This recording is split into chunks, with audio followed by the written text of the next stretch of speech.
Disclaimer.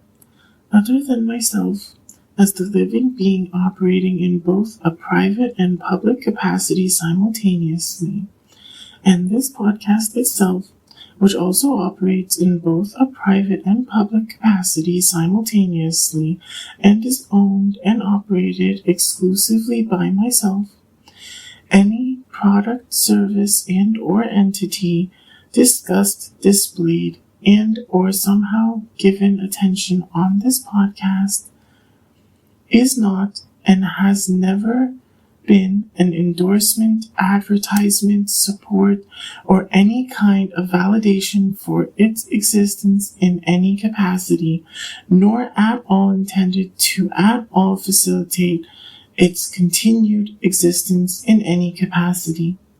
I mention things on what I consider to be an as-needed basis to fulfill what I consider adequate as evidence in my best attempt to prove the reality of who I am and what this podcast is attempting to achieve, to clearly demonstrate what I consider to thoroughly substantiate my assertions. My fundamental intent in communicating in general through any means is not and has never been malicious in nature, but can, will, and should exert malicious influence upon anything operating with malice towards me and or this podcast, especially more so the more demonstrably I'm proving that malice exists. Any attempts to at all mitigate this effect that don't come entirely explicitly from myself in the form of releases on this podcast are, always have been, and always will be in reality occurring entirely against my consent and should never be rewarded whatsoever. There's absolutely no real evidence to at all prove otherwise. I do not, never have, and never will at all consent to relinquishing, surrendering, abandoning, trading, selling, or somehow being deprived of my birthright to possess and exercise my free will and what effectively becomes the writing and living of the story of my life. This includes but is not limited to any claims I traded, sold, and or gave away any rights to use, modify, distribute, copy, sell, and or reproduce it somehow. This applies not only to this podcast, but also any other communication I've ever done. There's absolutely zero real evidence to prove otherwise, and any attempts to communicate otherwise are objectively incorrect and should be treated as operating fully consciously and intentionally entirely against my consent and with absolutely unconditional, unrestrained, malicious intent towards me in ever doing so at all at any point in time.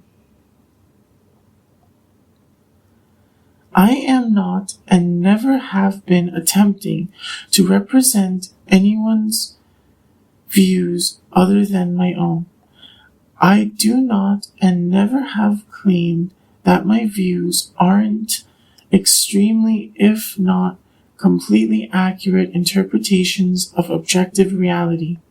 I do not, have never, and will never consent to at all be held liable for anything I release here or that I've ever said to my mailing list in the past, causing any kind or extent of loss, injury, harm, death, or any other negative or undesirable consequences to any entity, particularly if such occurred demonstrably effectively more or less entirely beyond my control and or as an objectively extremely justified consequence of others' objectively extremely unjustified behavior towards me. I'm not, never have been, and never will be trying to blackmail any entity, nor at all enable, facilitate, and or validate the blackmailing of any entity, neither through anything I release on this podcast, nor anything else I've ever done. And there's absolutely no real evidence to at all prove otherwise. I do not, never have, and never will consent to it being at all considered to be me or any entity operating at all with my consent or best interests regarding any communication somehow claiming and or implying that I somehow do ever have and or ever will unofficially support any kind of position at all contradictory with what I've said on this podcast. I've always wanted and done my very best to ensure it's extremely clear that at all creating, enabling, and or facilitating the perpetuation of narratives at all in contradiction with my official position that is objectively extremely clearly established on this podcast is not, never has been, and never will be what I've been trying to achieve with this podcast or in general in any of my efforts at any point in time. In any case of clear, direct conflict between statements I've explicitly made across different releases on this podcast, the most recent of such, that being the one contained in the latest publicly visible release available containing such on this podcast, should be considered applicable. In such cases, only what is explicitly stated is at all applicable, and absolutely no implications should be assumed about any changes regarding any somehow relevant details or anything else under any circumstances. This release and all other releases on this podcast are not and never have been sponsored at all, neither directly nor indirectly.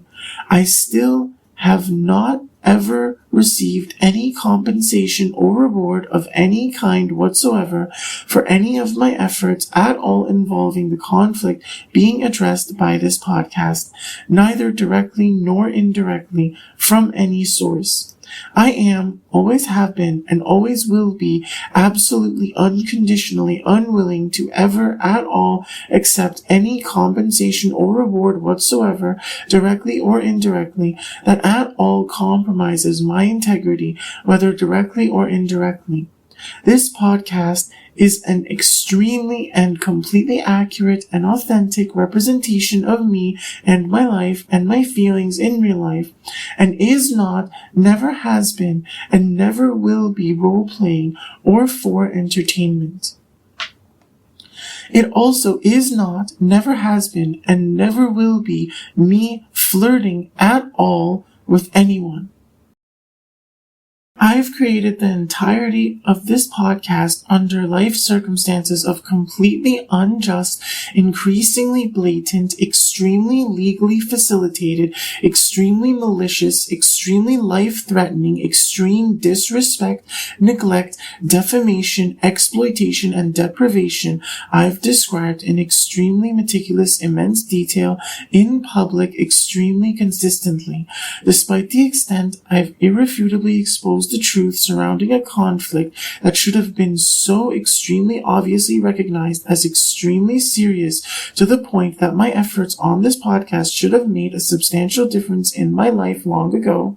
My life circumstances continue to not have meaningfully or clearly improved at all whatsoever, especially due to the extent of egregiously blatant criminal activity being inflicted on me. I'm effectively, by definition, experiencing terrorism that I've demonstrated irrefutably presents premeditated murderous intent towards me, to the extent that considering it anything less than conspiracy to murder me is definitely objectively inaccurate. This podcast is not intended as an endorsement of terrorism or violence in general. However, it should be especially carefully understood that various forms of not necessarily corresponding violence tend to be an inevitable consequence of extremely intense, meticulous, extensive, prolonged terrorism, and it's very much intentional for this podcast to demonstrate extremely clearly that my usual aversion to violence due to my typically gentle nature is not something that has boundless understanding, patience, empathy, or will persist more or less absolutely unconditionally for any reason. This is especially relevant to if the extreme terrorism and violence being inflicted on my existence persists more or less as it has been, or gets even worse somehow. Further, it should be understood that any situation where I continue not to extremely clearly receive any compensation or reward I'm willing to accept is effectively, absolutely, unconditionally an increase in the severity of that terrorism and violence. I do not have and have never had any obligation or debt of any kind to any entity to create or release anything on this podcast or anywhere else at any point in time, nor have I ever at all consented to any communication claiming I've ever held positions contradictory with that which I state on this podcast. Any claims otherwise should be treated as intentionally malicious towards me and always having been occurring entirely against my consent and to my detriment, especially as there is definitely absolutely zero real evidence to prove otherwise. I create the entirety of everything I say on anything I've ever released on this podcast, just like every message I've ever sent to my mailing list in the past, and absolutely nothing and nobody other than me, living or non-living, deserves any credit for any of it, and there's absolutely zero real evidence to at all prove otherwise. Any even so much as attempt at all to somehow communicate otherwise in any of these regards and or in regards to anything else I've ever addressed on this podcast, especially without any real irrefutable evidence extremely clearly, explicitly, directly mentioning me specifically, while being extremely clearly, publicly presented, that does not depend on me being silent about it or in general on this podcast in order for it to retain any meaningful weight, and even more so especially without any real irrefutable evidence extremely clearly publicly presented that it's been brought to my attention extremely clearly in direct communication with me by an entity with an actually meaningful, discernible, identifiable, real life existence. And I didn't refute it. Absolutely, unconditionally, irrefutably, demonstrably is and always has been completely incorrect and absolutely unconditionally should be treated as being intentionally, completely, knowingly, extremely malicious towards me to ultimately an extremely life-threatening extent.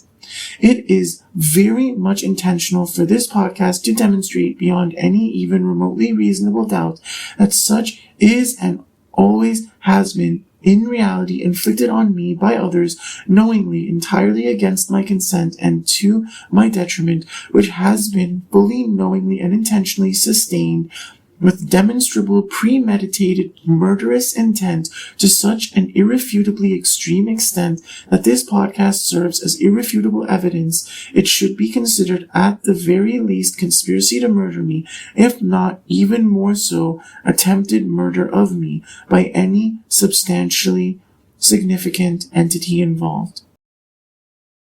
Kimmy has chosen not to directly contact me. I'm not waiting around while she makes even more aggressive attempts to attack my existence with increasingly blatant, absolutely unconditional, unrestrained, malicious intent towards me. Just looking at the tweet she posted announcing the Twitch stream she did shortly after my last release on this podcast, you can see both her bio area and the tweet itself have that white heart emoji I've been working extremely hard to build my case to prove comes from a place of utilizing Arya's malicious efforts towards me through the Jamie, Lily, Arya trio to extremely deviously, aggressively attempt to get me murdered in real life.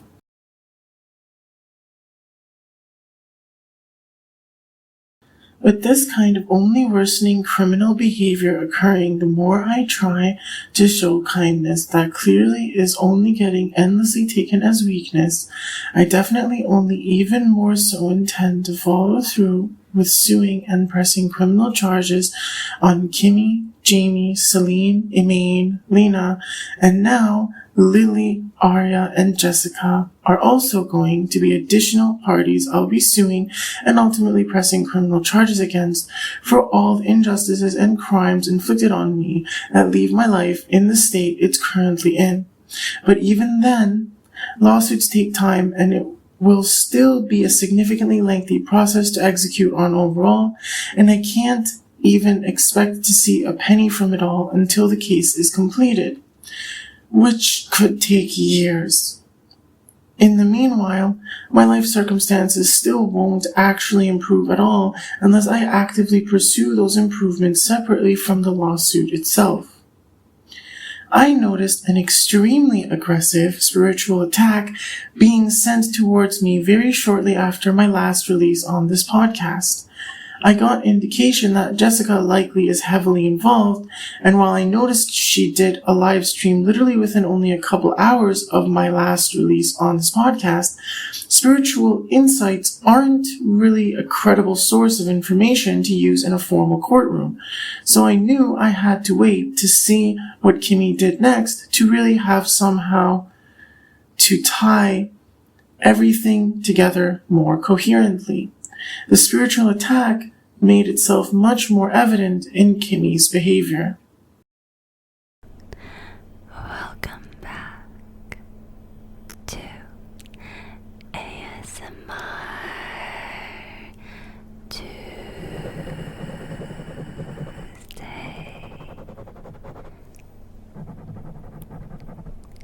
with the Blue Yeti. Today I am in dark colors to contrast my new nails. They are this silver, chromy, metallic-y, but like cat eye.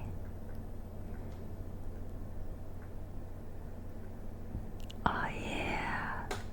These will be my new nails for the next 6 weeks.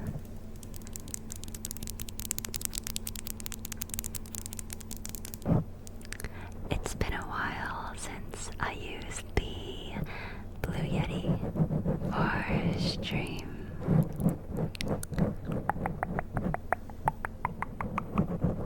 I always thought that the Blue Yeti sounded so sensitive, and I always thought that my voice suited the Blue Yeti very well as well, or the Blue Yeti suited my voice. Don't worry, this is not a dream, this is real life now. So, no one is in danger.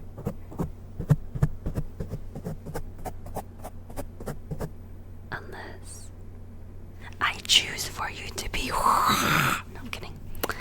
Just kidding. Just kidding. Just kidding. There will be no catastrophes tonight. You are free to relax now. Whenever I do ASMR, it's all like stream of consciousness ASMR. So I'm honestly not really like paying attention to what I'm doing all the time. It just comes out. I hope all of you guys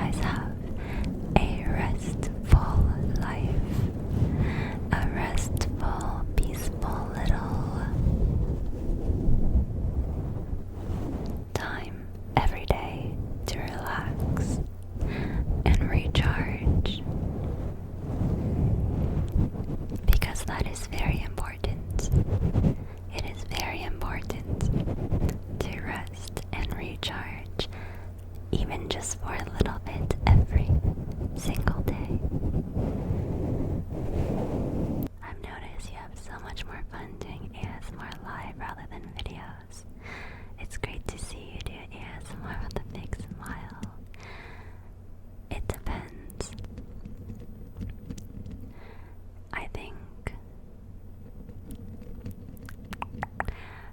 I think something changed in me in the past few months. And to be honest, I haven't made a video ever since the change happened. But something in my brain chemistry changed recently, and I feel like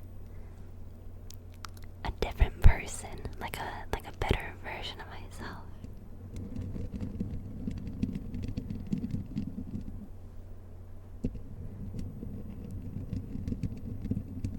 I don't know.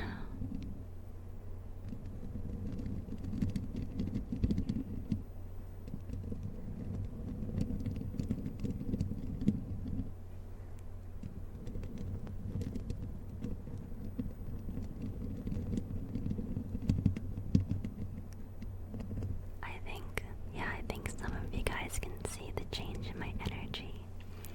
And honestly, I think, oh gosh, it's time for some gimme rambles. And I actually think the biggest difference is that I went from being reliant on getting sponsors and always having this helpless anxiety of needing to get sponsors, basically, to just I don't know, sponsor, stream, ASMR, YouTube videos, social media, etc.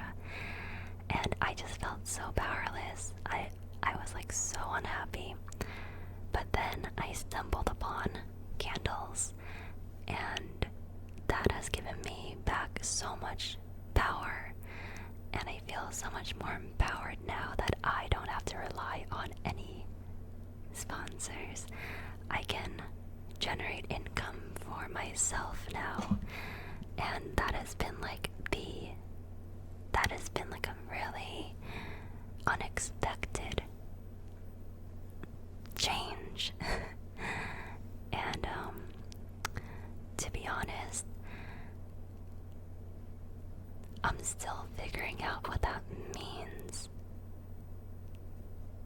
when it comes to making ASMR videos, because I just feel like my brain is changing, and I think I might be overthinking a little bit, and I think if I just make ASMR videos again, everyone will just be happy. I think I'm in my own head right now, but I just needed a little bit of a break. A little bit of a break from YouTube, but I will be back. I will be back to YouTube when I am ready. I feel it. I feel it. I feel it. I feel it. I really feel like your success with your candle business has been a big boost. It's so cool to see you try new things. Thank you. It is largely thanks to you guys just saying, I don't want to get all cheesy now, but it is largely thanks to this community who has been supporting my journey, not only with candles, but ASMR and everything I've been doing. And I feel so grateful and proud, and it makes me just want to put this energy back into each and every one of you and sit you down, tie you to your chair, and force you to relax, because you're gonna like it. Or else. Relax, relax, relax, relax. Okay, no, but sorry. It's hard for me to be it's hard for me to feel like, cheesy. I always have to make it not serious, but you know what I mean. You know what I mean.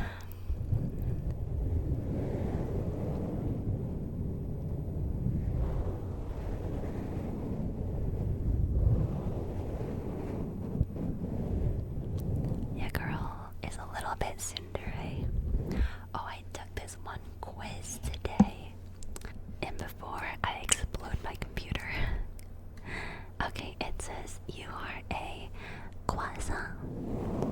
Hashtag cinderay. Hashtag watching over you. I told you I'm watching you. I'm watching you. You think you can escape me? You can't. Anyway, I am so angel. It says, like a croissant, crisp outside, solid inside, you value independence while quietly supporting others with adaptability and hard work. And I actually didn't think that this was me. I think it's because when you see your own personality type, you're in denial. So I sent it to my group chat because everyone in my group chat was taking the quiz, and Jamie and Jess both immediately said that I am definitely a croissant, and I'm I think they know me pretty well, so I'm a croissant. When are you gonna do evil ASMR? To be honest, I'm not gonna do evil ASMR because I think a video like that would attract the wrong audience, and I'm not about that energy in my life. So you guys are the only ones that will get a little sneak peek of evil Kimi every now and then.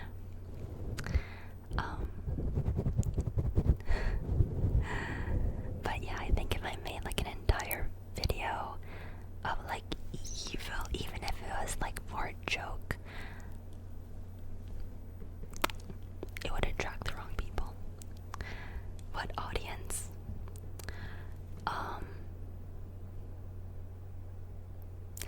Okay, you guys like my evil ASMR because you guys know me. You know me, but people who will click on an evil ASMR video of a girl they don't know, that's I mean, it's not what I would do. I don't know.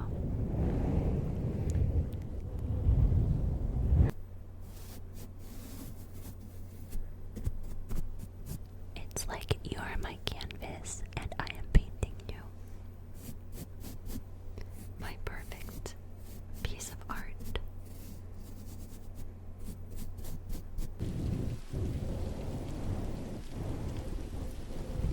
I feel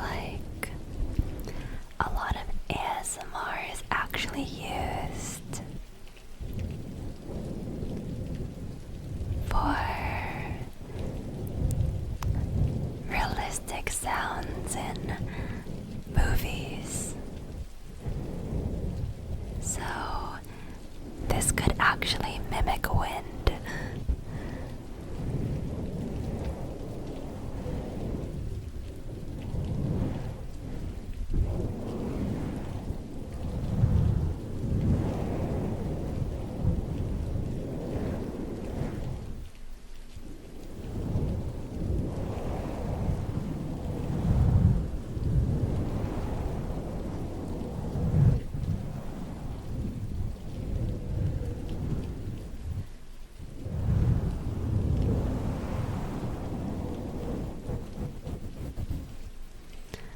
So what you're saying is that you're basically making a movie right now. If you think of it, we're all making movies. Life is like one big movie where each and every one of us is the main character in.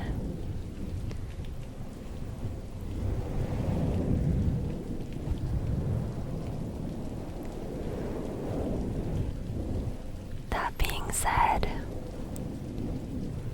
you're the main character as the side character in my life right now. Haha, loser. No, I'm kidding. Okay, go back to relaxing, relaxing, relaxing. Relax, relax. Never let them know your next move.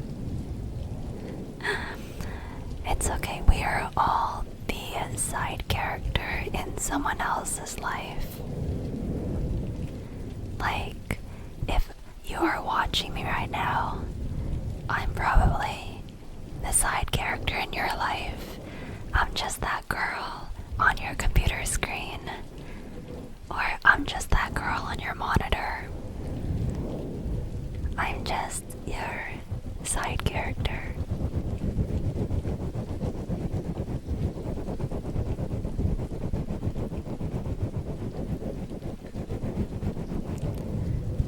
Or maybe, right, we are all actually side characters to Snowball.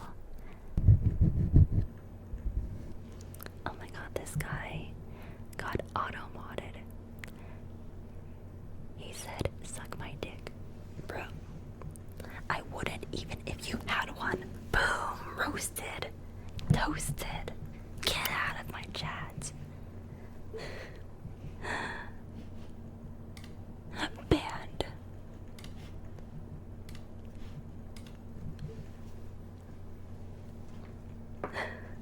Okay, that was really cringe. I'm sorry. But anyway, I banned him. Please do not say that stuff in my chat.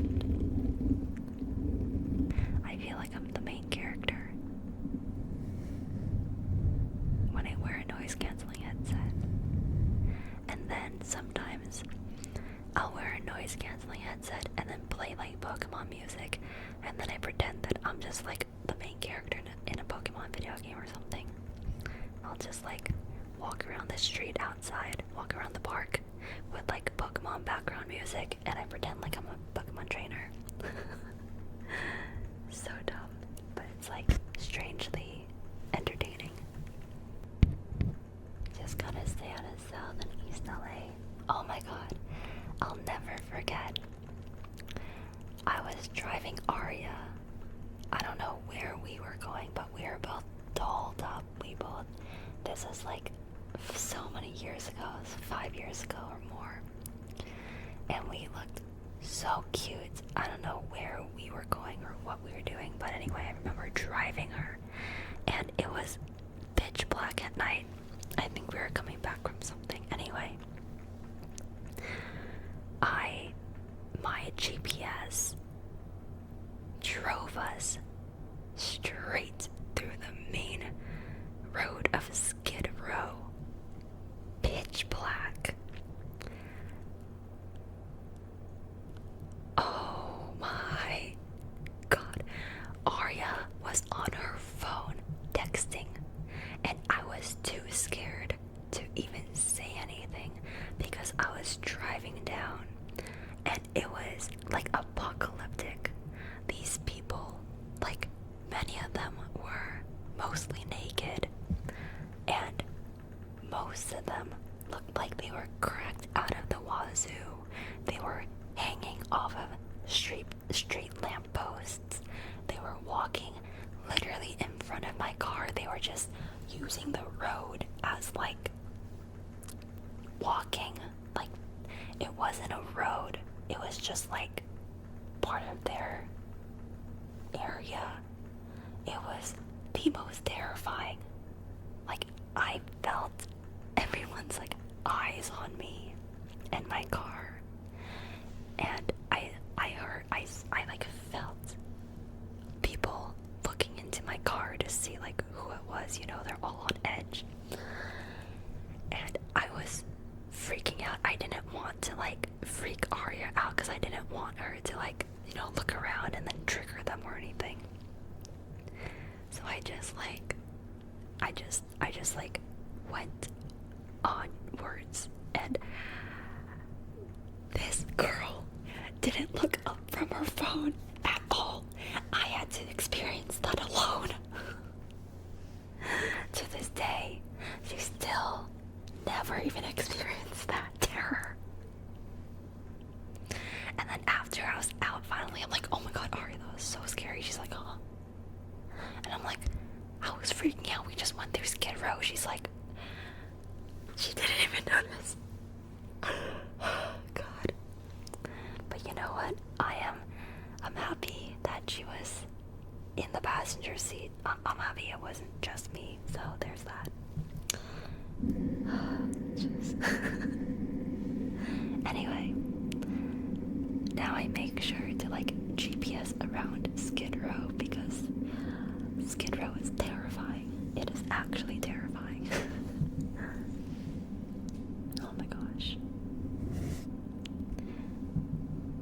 Yeah, you want to stay far away from Skid Row.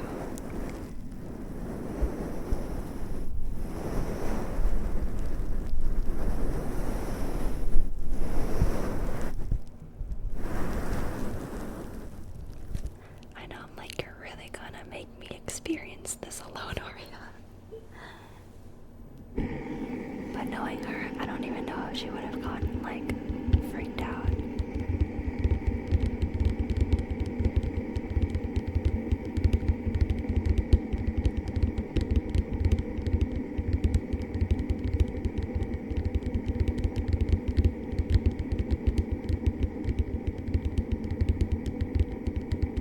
And yeah, I literally could not even, like, zoom past the street. Like, I couldn't even zoom through the street because so many people were just like walking on the street in front of me, so I had to go really slowly. It was horrible. Oh my god, it was crazy. And then like all of the stores that line Skid Row are completely in shambles. Entirely in shambles. It's like post-apocalyptic. It looks post-apocalyptic. Like, I can't believe that exists in America, in LA. Like, damn, if I was homeless, I would not want to live on Skid Row. All of a sudden, Kimmy decided to completely ditch her previous microphone setups for the majority of the stream and randomly use a black Blue Yeti microphone with a white stand part instead. This is an extremely unusual decision she's literally never done in her entire streaming career, as far as I'm aware from my extremely extensively closely following her online activity the last 8+ years.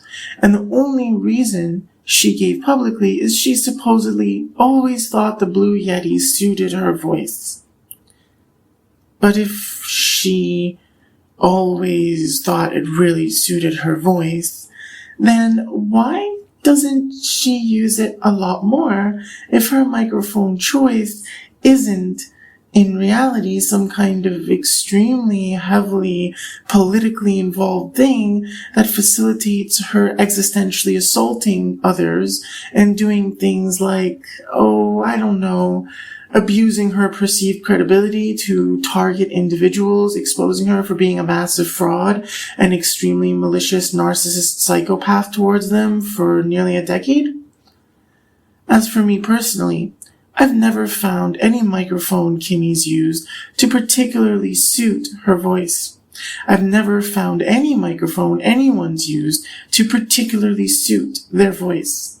I feel like that's a really weird thing to ever even say. Another thing was her nails.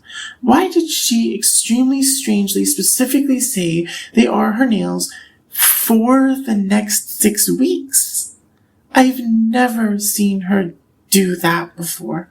How does Kimmy, someone normally by her own public admittance, supposedly extremely indecisive, have such a precise time frame in mind that she's so confident about and that she also feels the need to publicly share in relation to something that one shouldn't have any such predispositions towards unless there's some kind of extremely devious, heavily political agenda behind their motives in doing it. And why does 6 weeks so perfectly align with exactly around the amount of time between Kimmy initially pushing me away over 7 years ago, the first time, and then her having a public mental breakdown when she probably thought I wasn't paying attention and wouldn't call her out for what effectively becomes an extremely devious defamatory action towards me. Seems to me like all the exposing I'm doing on this podcast is forcing these extremely malicious bad faith actors to reveal the truth of what they knew they were doing all along to me from the very beginning and no longer be able to trap me in these cycles of extremely brutal abuse and deprivation I've been stuck in for nearly a decade. Kimmy blatantly says, "No one's in danger unless I choose for you to be." The just kidding after really doesn't make it any less obvious as blatant, fully conscious and intentional criminal coercion she's attempting to silence me with through blatantly trying to leave me fearing for my life if I continue to speak up publicly on this podcast, proving the extent of malice her and her associates have clearly been inflicting on me entirely against my consent to my detriment all these years. But, there's quite an audience she's possibly somehow addressing with things she says and does in her content. And given I've recently exposed Celine for terrorizing her, I won't bother trying to read into it too much. Kimmy mentions living in a dream versus reality, as if what I've been saying is the life I've been dreaming of and working towards is something I'm afraid of and trying to avoid, when that's in reality completely false.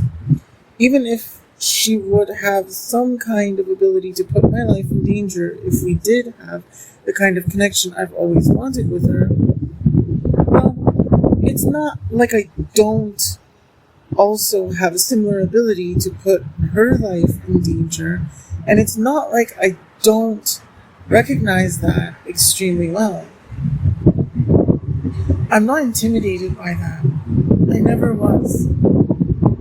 If you're an extremely powerful world leader, even without blatantly apparent immense financial wealth, you won't be able to function if you're terrified of people simply because they have some kind of potential to seriously harm you or even end your life if you have any kind of at all meaningful connection with them. And you don't have to be nearly as powerful as me to recognize that and behave accordingly and likely benefit. I've observed the dynamic between Kimmy and Celine, and definitely a very much non-trivial part of the reason why they're so cautious around each other, especially in regards to making the reality of whatever connection they've had public, is because they're so extremely self-aware of how much harm they put each other's lives in by maintaining the kind of dynamic they do, and how it would be amplified if they tried to commit to it and pursue something more serious and ultimately public. I don't have that issue in my connection with Kimmy because I'm not a massive fraud like Celine is. And no matter how much Celine wants to be jealous and throw tantrums behind the scenes or try to spin things to make me seem jealous or whatever, the reality speaks for itself. She's cowering behind protection from Kimmy and her other associates and doesn't dare to seriously even attempt to attack me directly, publicly, and ends up only desperately hoping she can manipulate me with extremely devious, transparently fake kindness, if not completely disregarding me as truly relevant. And then we have Kimmy saying, there will be no catastrophes tonight. So Kimmy needs to aggressively, existentially assault me with murderous energy to avoid some kind of catastrophe is what she's making abundantly evident. Well, I'm never allowing my integrity to be compromised, no matter what catastrophe that might bring or actually does bring anyone. I don't consider it my problem. Like I said, my issue isn't with billionaires, it's with Kimmy and her associates, especially those that my efforts on this podcast prove are increasingly relevant in this conspiracy to murder me. Since Kimmy's associates that are proving themselves to be most substantially involved clearly heavily influenced Kimmy to make extremely poor choices she very well might have not otherwise made, I blame them quite substantially, perhaps ultimately even much more than Kimmy herself, especially since blaming Kimmy the most at this point really doesn't do anything except validate narratives that I've been lying about my feelings for her all this time.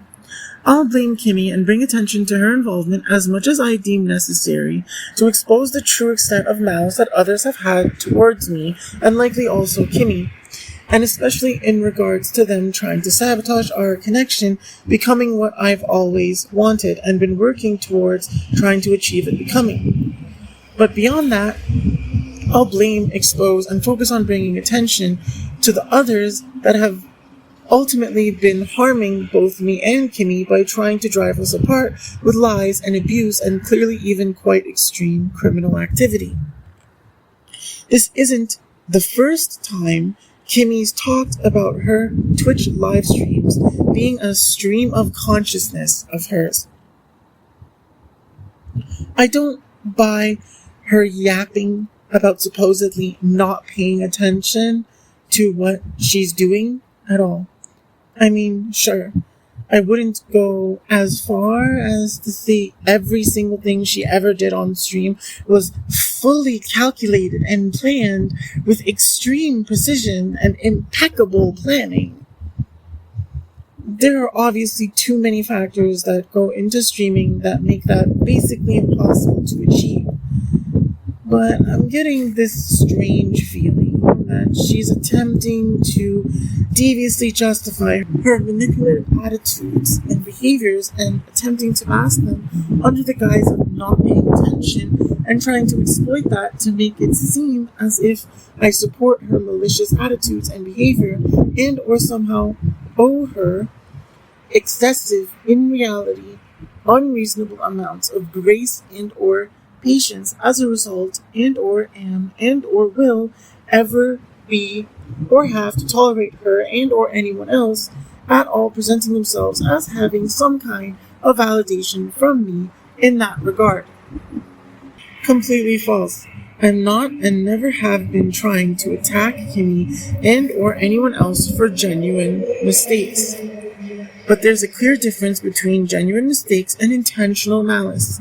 And again, Kimmy's continued refusal to embrace proper, direct communication with me so extremely to the point I've had to simply accept suing her and her associates and absolutely destroying her life absolutely unconditionally without doubts, regrets, remorse, or mercy at all ever again is so extremely clearly a reflection of her own absolutely unconditional, unrestrained, malicious intent towards me from the very beginning of our connection, that there's in reality no even remotely reasonable room for doubt about it.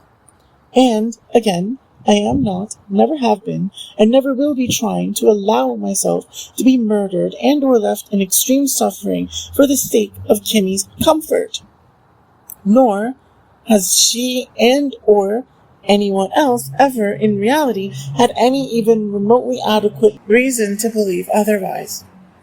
Again, absolutely zero real evidence at all exists to prove otherwise, and any attempts to perpetuate a situation where it at all appears otherwise is a situation occurring entirely against my consent to my detriment that should be treated as an extremely criminal contribution to an ongoing conspiracy to murder me. Also, just in general, how can Kimmy even try to claim she's straight up not paying attention to what she's doing just because she's live? Is she goddamn blackout drunk that she just spontaneously develops some kind of memory loss? She definitely doesn't have Alzheimer's or some other disease that would cause that. ADHD isn't an excuse. Either she's extremely drunk and or on some kind of drugs while live streaming, and or she is blatantly, knowingly and intentionally lying about the extent she supposedly is aware of what she does on her Twitch streams in order to attempt to avoid accountability and shift blame onto others to make them seem like the malicious party in situations she demonstrates at the very least extremely reckless disregard for the truth in. I found it quite extremely uncomfortable and strange how Kimmy decided to say she hopes her audience has a restful life. What? Restful? Is that some kind of weird playing politics with the words? I'm not getting sleep, having rest, having peace, or experiencing any kind of benefit from Kimmy's content and behavior. None. There are no words she can try to use to appease me, force me to shut up, change my position, or offer anyone any real leverage over me.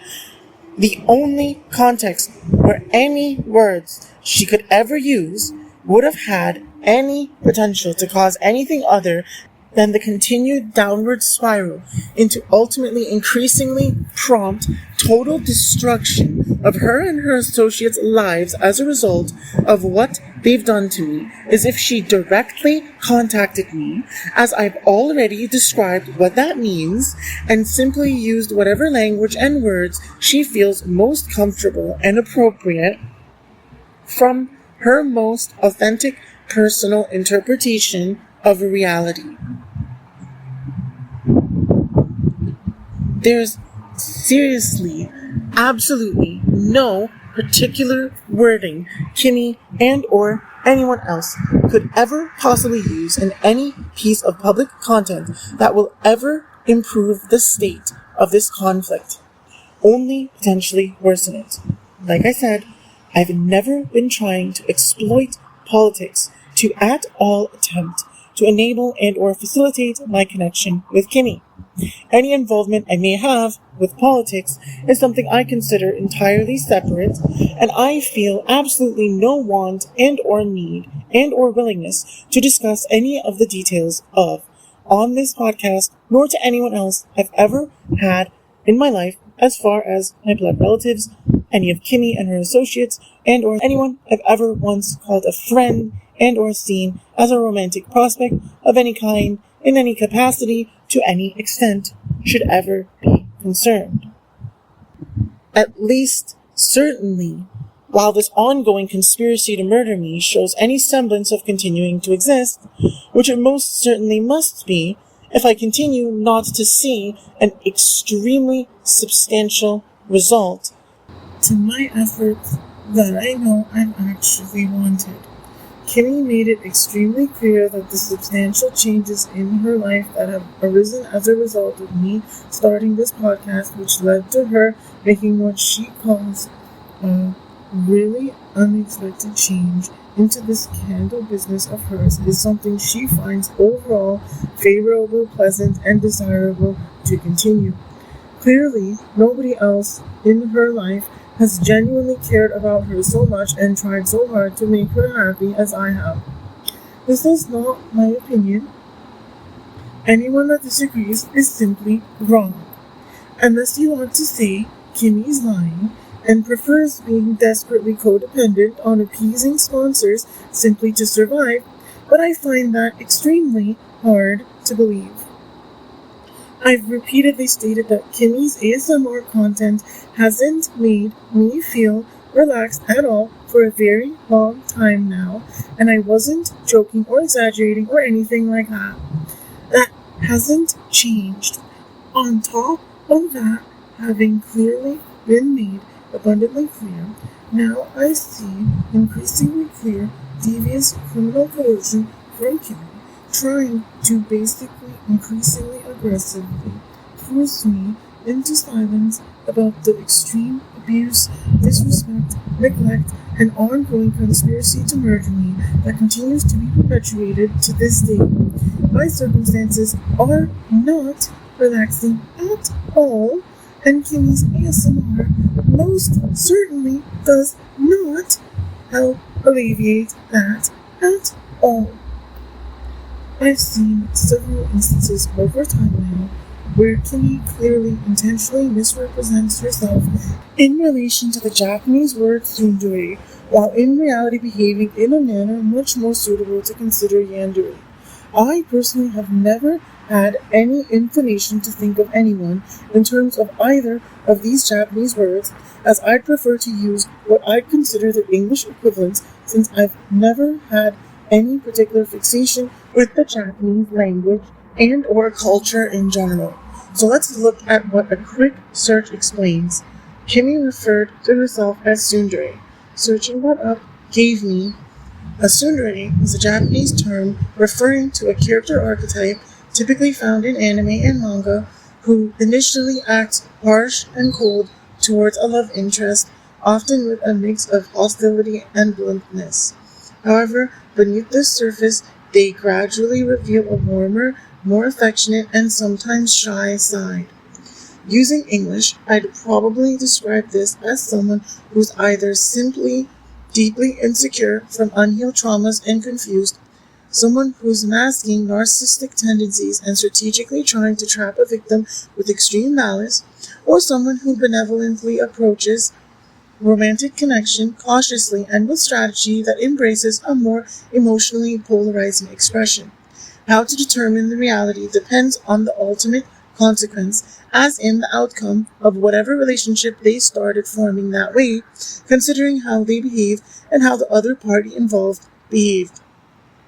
Now let's look at another word Kimmy's used in the past, although she didn't use it this time. Searching up yandere gave me a yandere is a fictional character, often female, who displays extreme obsessive and possessive affection for a love interest, sometimes to the point of violence or psychotic behavior.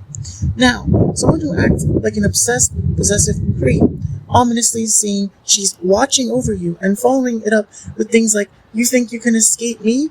You can't," as if she's a villain straight out of a movie. That really doesn't give me what I'd consider tsundere vibes. The word yandere seems much more appropriate, which in English terms, to me just seems like a massive narcissist stalker and possibly psychopath.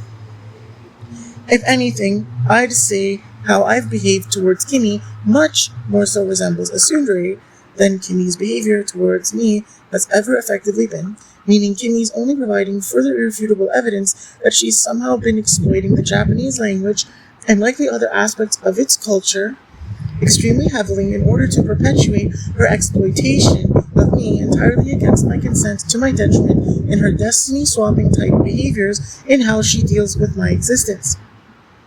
I find it exceptionally strange that she connects that behavior to a group chat she has with Jamie and Jessica, as if to say they're extremely heavily causing that kind of twisted attitude and behavior, and then proceeding to attempt to justify what I see as largely, if not entirely, an attempt to maliciously, deviously, completely shift blame and avoid any real accountability, as she claims her audience liked her evil ASMR. First of all, I'm pretty sure people connect being evil much more to a yandere than a tsundere, further demonstrating Kimmy's blatant incoherency and knowingly inappropriate usage of Japanese terms, especially given her clearly demonstrated obsession with anime, which is heavily tied in fundamentally with Japanese culture. Second of all, while perhaps a much more benevolent possessiveness in a sense wouldn't really bother me if Kimmy had it, if she actually properly embraced the kind of connection I've always wanted to have with her, I most certainly do not, never have, and never will want and or enjoy the kind of possessiveness that Kimmy's exerted on me all these years in what she self-admitted to be evil, whether or not she ever even so much as attempted it at all through ASMR of any kind, to any extent, for any reason. So, this, to me, indicates a conscious and intentional connection in Kimmy's life between exploitation of the Japanese language and culture and exploitation of the true intentions behind Kimmy making ASMR to begin with. And I now have irrefutable evidence that Jamie and Jessica have extremely heavy ties to enabling and facilitating Kimmy to exert extremely malicious influence through that attitude and behavior. Not very long after, Kimmy likens her audience to a canvas and says she is painting her perfect piece of art. Excuse me? I never consented to anyone treating me like a canvas they can try to paint over with whatever their perception of perfect is. So it seems Kimmy abuses and neglects me, literally endangers my existence with extremely reckless disregard for the truth and my life as a whole, and then tries to justify it as if it's perfectly fine because she considers it an artistic endeavor, as if that changes how literally criminal and exceedingly cruel and immoral her attitude and behavior really is.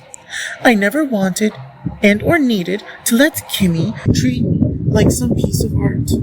You know what you do with a canvas? You brush whatever color you want on it, however you want, and you can put it aside and pick it back up as much as you want, whenever you want, with absolutely zero real commitment to ever having to actually finish it or give it any of the recognition it might objectively deserve.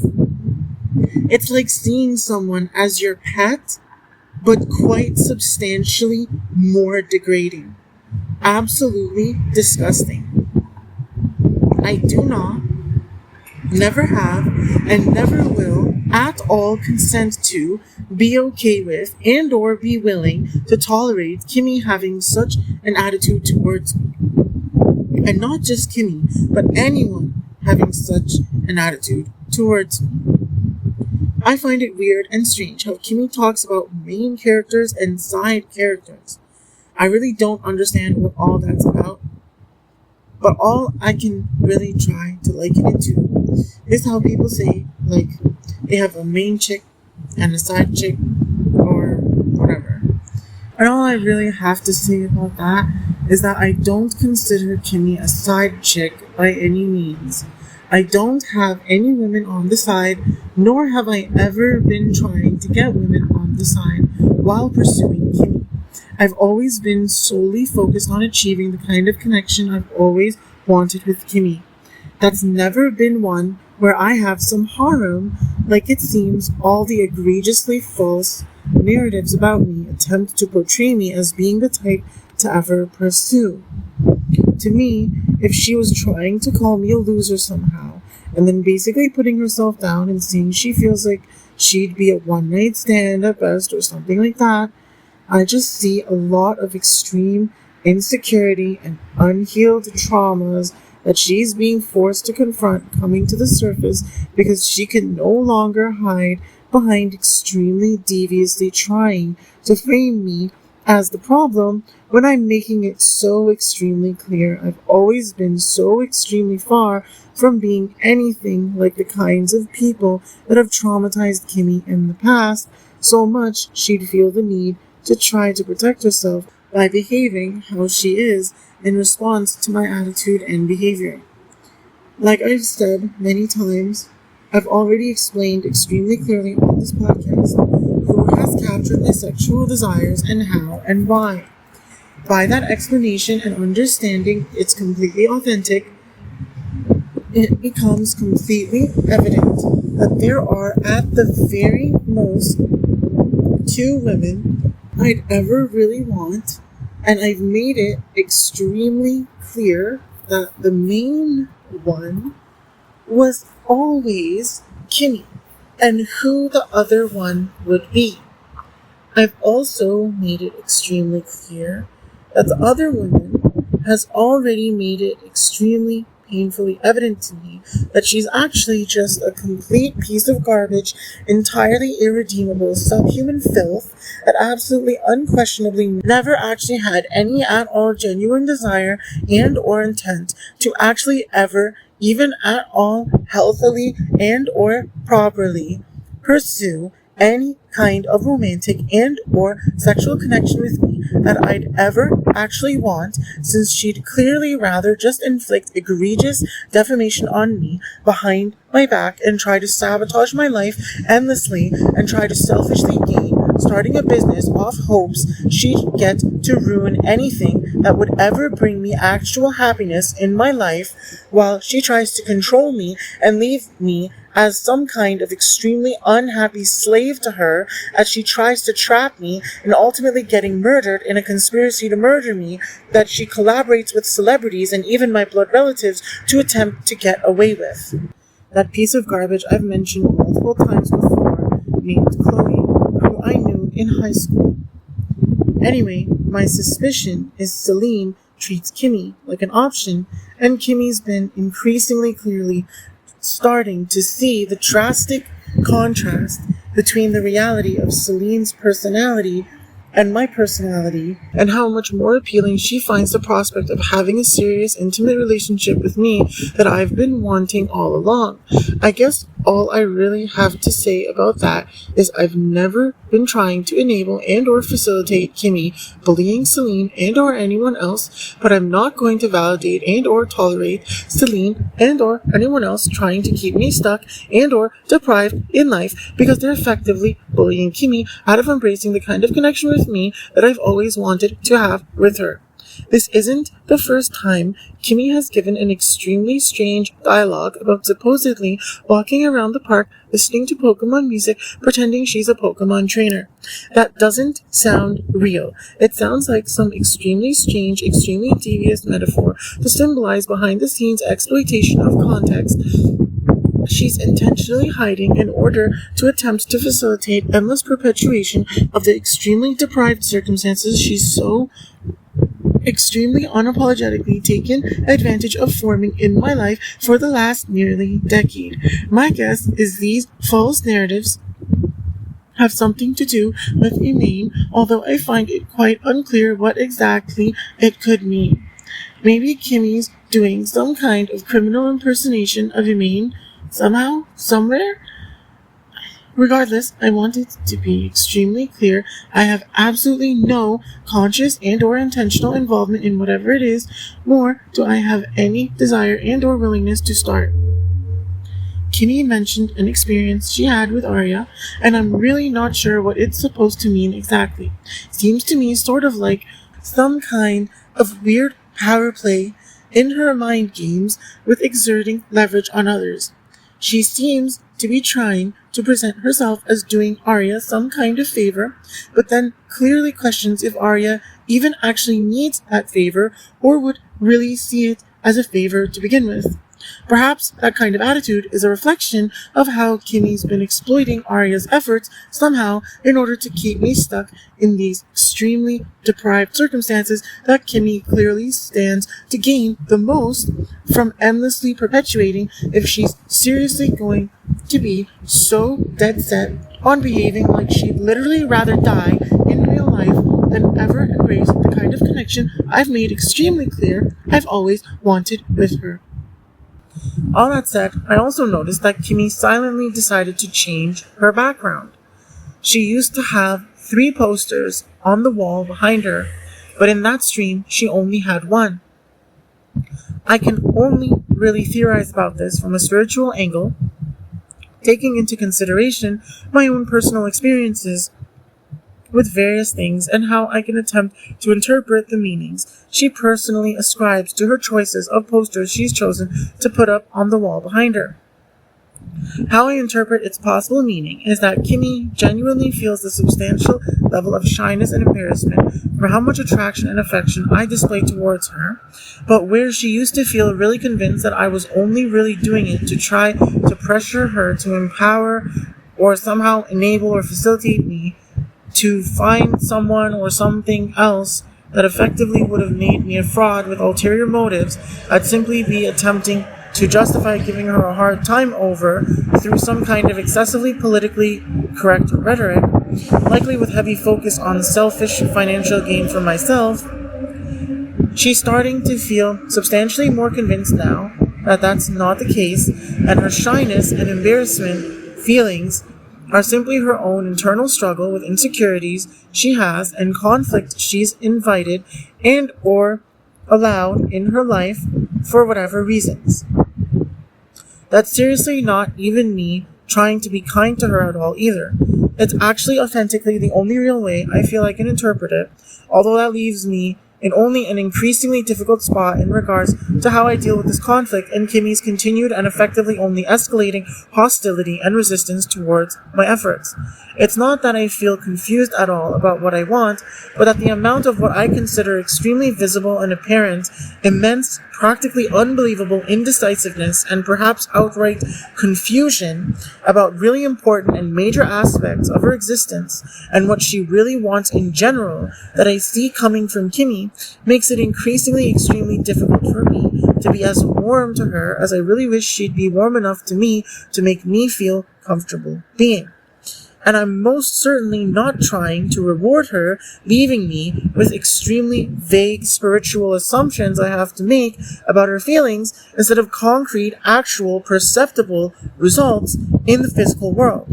So that leaves me with pointing out another extremely strange recent occurrence in her prior stream, where you can also see she had 3 posters on the wall behind her, like I was saying.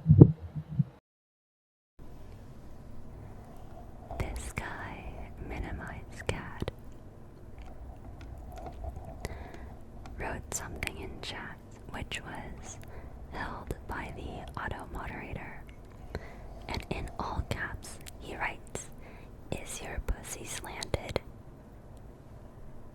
So that is why your friend was permanently banned, and by you sticking up for him, that is why you are also permanently banned.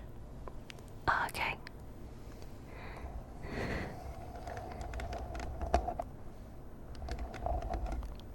Granted, he might have been talking about Snowball, but even so, that is not the correct language to use, young man.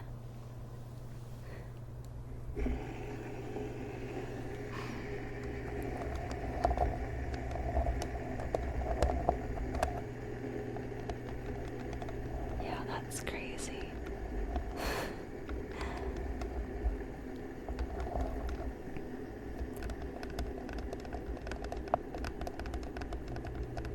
Yes, but please put in a ban appeal, and I will review it one day, maybe. Putting aside how strange it is that Kimmy made it a point to talk about initially putting up the posters on the wall behind her several months ago, but completely silently removed 2 of them all of a sudden very recently, I find it even much more strange that she's been randomly calling out messages that get auto-modded from her Twitch chat. She's literally never done that before until very recently, except for the very rare occasion where someone was actually saying something nice or useful, and the message was just really long and got removed due to its length.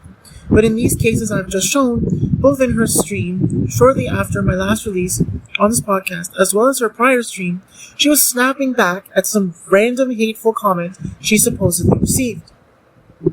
First, it was an extremely crude supposed message that's effectively basically racist and sexist simultaneously. Then, it was an extremely pathetic, petty, rude provocation. I've never seen Kimmy lower herself to such extreme levels of pettiness as to consider even worthy of any kind of reaction to. I question if such messages were ever even really sent, but in case they were, for the record, I don't claim that energy, and I don't support whoever or whatever sent them, nor Kimmy feeling the need to attack them like she did. Like I've said before, there's absolutely zero real evidence to at all prove I'm racist and or sexist. And while I would talk a bit differently in casual conversation than I do on this podcast, mainly that I might use profanity occasionally, I've never been the type to say things like suck my dick as an insult or even just as banter. And I'm talking about in general, not just to women I consider extremely attractive or even women in general. It's not even that I'd have to restrain myself. It's more like it's simply something I haven't gotten into any kind of habit of doing. Much like some people simply don't use profanity because it's genuinely just not something they feel compelled to or enjoy or feel would be them expressing themselves authentically. Anyway, Kimmy mentioned a group chat with Jamie and Jessica, which convinced me that it'd be worth looking into the stream Jessica did within only a couple hours of my last release on this podcast. Does it measure how sweet Jessica's name is? I'm not sweet.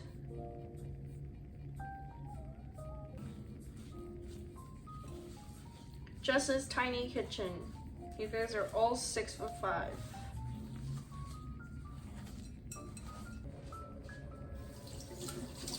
I know, I love my chat. I love you guys. It's so peaceful and nice. Okay, 10 to 11 minutes.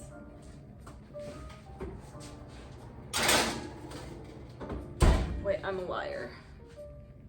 Wait, yeah, 10 to 11 minutes. Clock. Let's do 10 minutes.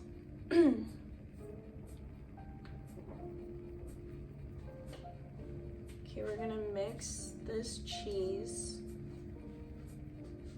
Oh, I forgot the vanilla extract. Whoops! 1 teaspoon.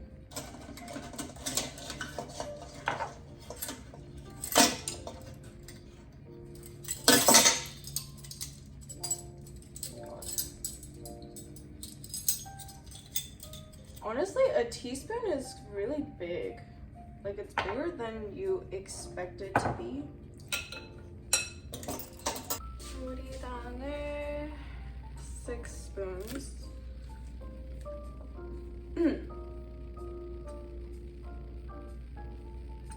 Yeah, Luna never came back.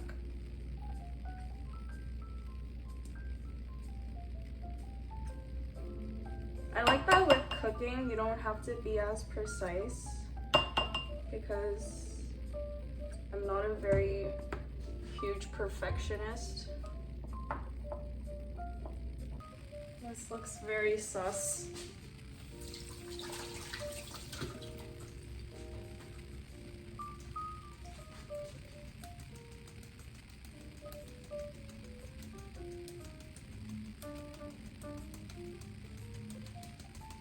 Presentation points 0. Taste is a 10. I actually wanted to stream many years ago, but I gave up on it because it was expensive to do that. Oh, I don't think it's ever too late to stream. There's so many streamers that like are way older than me. It's just about like if you really want to invest that time into streaming.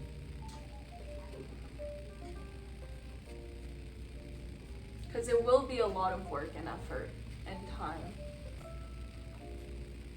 That's true, Jess, but I feel empty now as I'm aging and it's actually getting worse for me. If I was 18 years old again, I might have given it a shot. I will say I'm very grateful for like the path that I've chosen, but this isn't a lifestyle I would recommend for like everyone because it's really mentally taxing and like success isn't guaranteed. Like I don't even think I'm successful. So I think it's just always greener on the other side. I find Jessica's involvement in all this exceptionally devious, to the point I feel like I practically have to give almost an artistic interpretation of strange statements many might consider random innocent comments, that I otherwise have no solid track record of Jessica exposing herself for deep involvement in this conspiracy to murder me through.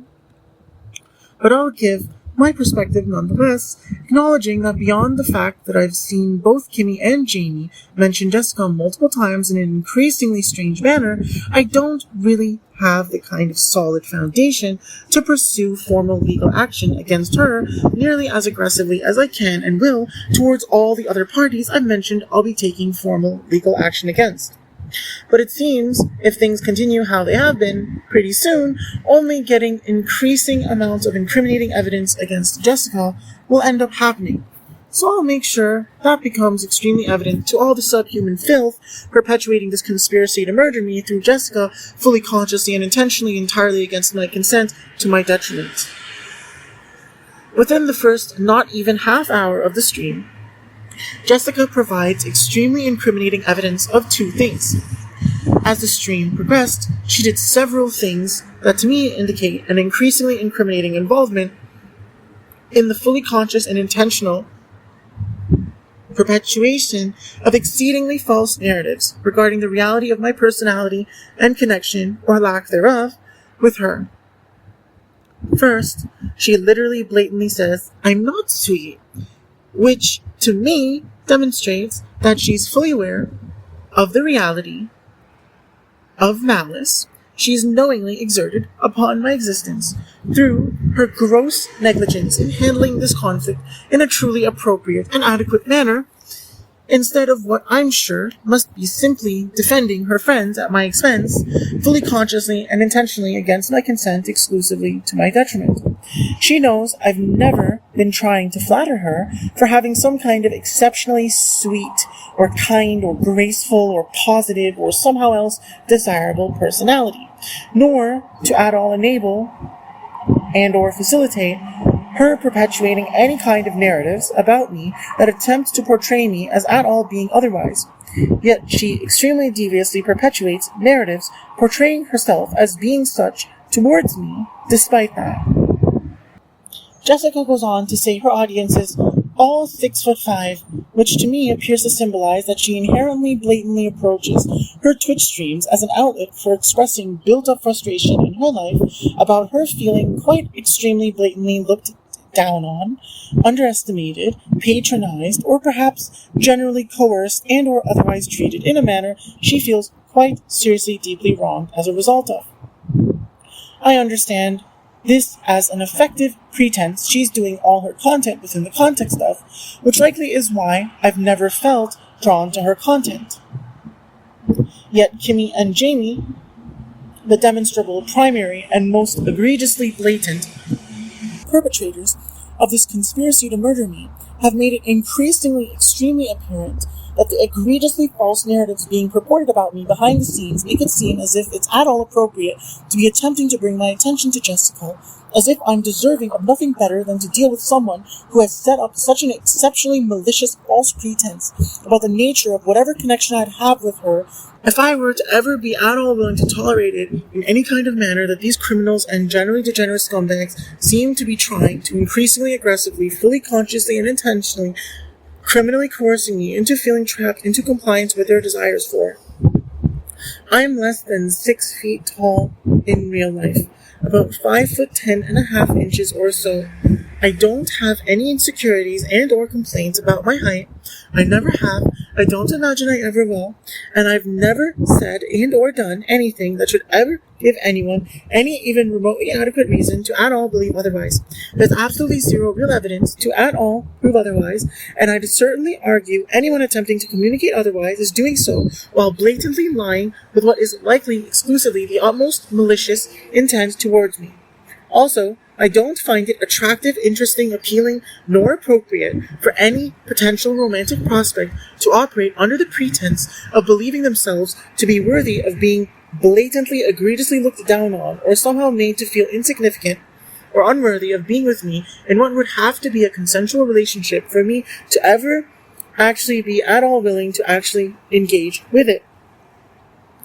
I've already demonstrated that these streamers, among Kimmy and her associates, effectively try to treat me according to some kind of extremely false pretenses, as if I'm a member or somehow participating in their Twitch chats, even if I haven't actually said anything on any account that's actually mine or operating at all with my consent or endorsement of any kind in any capacity for years, if ever.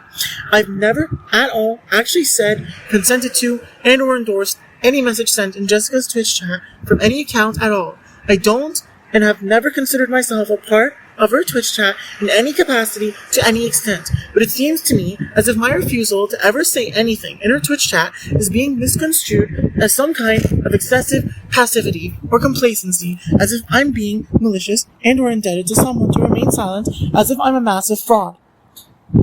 It's as if it's being portrayed as some kind of indication of me being peaceful and or nice to anyone as a result of some kind of supposed leverage Jessica has over me.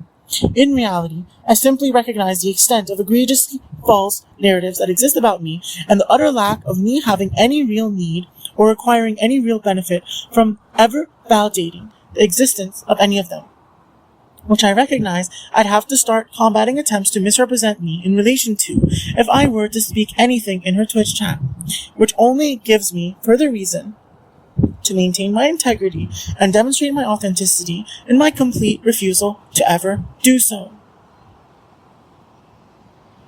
Jessica did this extremely strange thing where she said at the time she was setting, called herself a liar, and actually confirmed she wasn't originally lying. To me, this indicates Jessica has fully, consciously, and intentionally been extremely deviously exploiting extremely false narratives she was either manufacturing herself and or facilitating the perpetuation of, where she knew the truth was initially plainly stated, self-sabotaged while clearly, blatantly, explicitly claiming to be lying, and then later blatantly flaunted as having been fully consciously and intentionally, strategically manipulated to attempt to trap the subjects of the deception. This could have been arguable as being dignified if done in a direct, explicit manner, with context provided and reasoning elaborated upon, in the kind of manner I myself have demonstrated my intentional strategic maneuvering of this conflict, so those trying to exploit me through their extremely maliciously manipulative unpredictability expose themselves.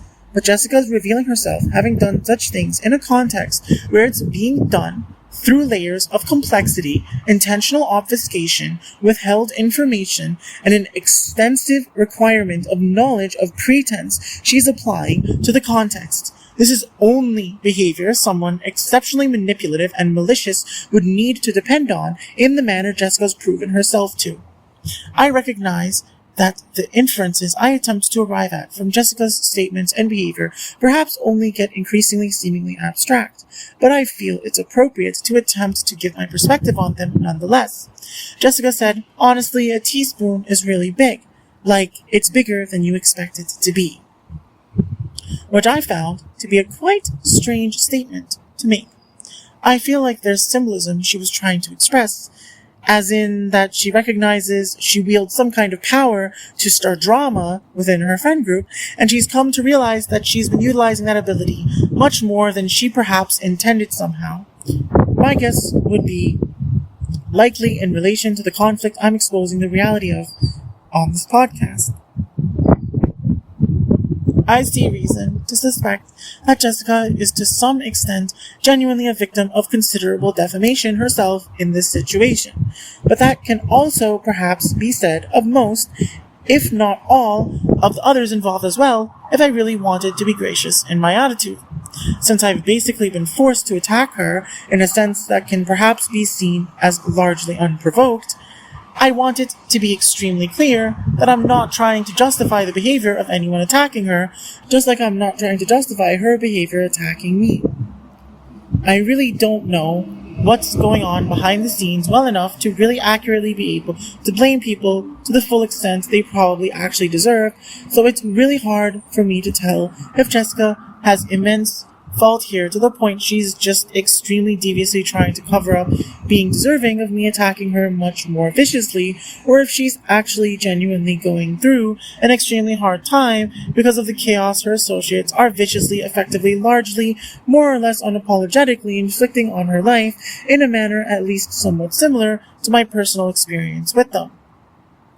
Regardless, though, I know that I have absolutely zero want, need, and or willingness to ever pursue and or tolerate any kind of romantic and or sexual relationship with her. No amount of her having some kind of shared experience with me in regards to the suffering she's enduring at the hands of her friends is ever going to make me inclined to look at her considerably more favorably in comparison to them, and ever at all even seriously consider the idea of embracing any kind of involvement with her that at all compromises my integrity. I've also never said and or done anything that should ever at all have given anyone any even remotely adequate reason to believe otherwise, and there's absolutely zero real evidence to at all prove otherwise. Any attempts to communicate otherwise should be seen as occurring entirely against my consent, to my detriment, with absolutely unconditional, unrestrained, malicious intent towards me that truly, absolutely unconditionally will never be validated by me at all. To further demonstrate Jessica's undoubtedly conscious and intentional involvement in malicious intent being exerted upon me to at least some extent originating from her herself for her own selfish gain, such an assertion is further substantiated as evidenced in her reckless disregard for the truth in what is effectively rather extreme trivialization and dismissal of the significance of her awareness of her ability to stir drama and chaos in her friend group. Looking at her statement about how she likes cooking because you don't have to be as precise because she's not a very huge perfectionist, it seems she's extremely deviously attempting to abuse cooking food, like Jamie's already clearly been doing, to also provide a masked context containing extremely heavy pretense that attempts to justify her seeing what's objectively simply a reasonable standard for requiring evidence before intentionally participating in subjecting someone to extreme ostracization like I've been stuck in for nearly a decade now because of Kimmy and her associates, which I certainly consider Jessica to be a part of, as some kind of extremely unreasonable standard I'm attempting to abusively impose on her and her associates for some kind of narcissistic, manipulative, selfish gain at their expense. Except I directly, extremely clearly address things in meticulous detail, while they extremely deviously set up false pretense through extremely controlled and intentionally malicious, highly unfavorable environments to me, that they clearly intentionally are attempting to endlessly perpetuate increasing persecution of me through. It seems one of the extremely devious false narratives Jessica has been attempting to endlessly exploit in relation to this conflict is some supposed inclination she has to perhaps outwardly present herself rather poorly somehow, while supposedly in reality having a wonderful energy she has no doubt I'd love and appreciate to have the opportunity to engage with if I was given the opportunity and or even perhaps simply saw the reality of. This is how I interpret her strangely feeling compelled to say her cooking is what she considers presentation points 0, taste is a 10, with what I imagine her cooking to be, serving as some kind of metaphor for her existence in that she perhaps sees herself as physically really unappealing or something like that, but to be wonderful personality-wise. Now, I have no want and or need to hate on her physical appearance if I'm simply stating it objectively with the sole goal of achieving clarity to diffuse false narratives about me, and not at all as some kind of flirting and or at all desire and or willingness to at all deviate from my integrity, nor any desire, intent, and or willingness to tolerate anyone seeing it as anything other than what I've explicitly stated it as being. I mean, Jessica's physical appearance is a lot more to my liking than many women out there, especially those that are neither Korean specifically, nor even Asian in general. As you'd expect from what I've already previously stated regarding my sexual preferences, I don't think she's ugly physically, but I also don't think she's even close to as physically attractive as Kimmy. Or Celine, if you want to go there. There are plenty of Korean women out there that I'd say are substantially more physically attractive than Jessica, and if I really was going to give my input on how she could improve herself, I'd probably say she needs to gain a good, 50 pounds and hope it goes to her hips, thighs, and especially butt area, and she'd be more physically attractive as far as my preferences would go. That being said, even if she were to gain a non-trivial amount of weight and it went to all the right places to make her more physically attractive to my tastes, I still absolutely unconditionally would never even entertain the possibility of having any kind of romantic and or sexual involvement with her. Why? Simple. She's already allowed herself to get far too exceedingly tainted by all the drama and false narratives she's undoubtedly, even as I release this, having spun around any potential pretense in any potential romantic and or sexual involvement between me and her. It's an extremely gross compromise of my integrity and undoubtedly extremely brutally robs me of my soul, entirely regardless of how exactly I might try to look at going about it. And I'm really not so bothered either, because like I said, I don't see her as anything particularly special physically compared to many other Korean women.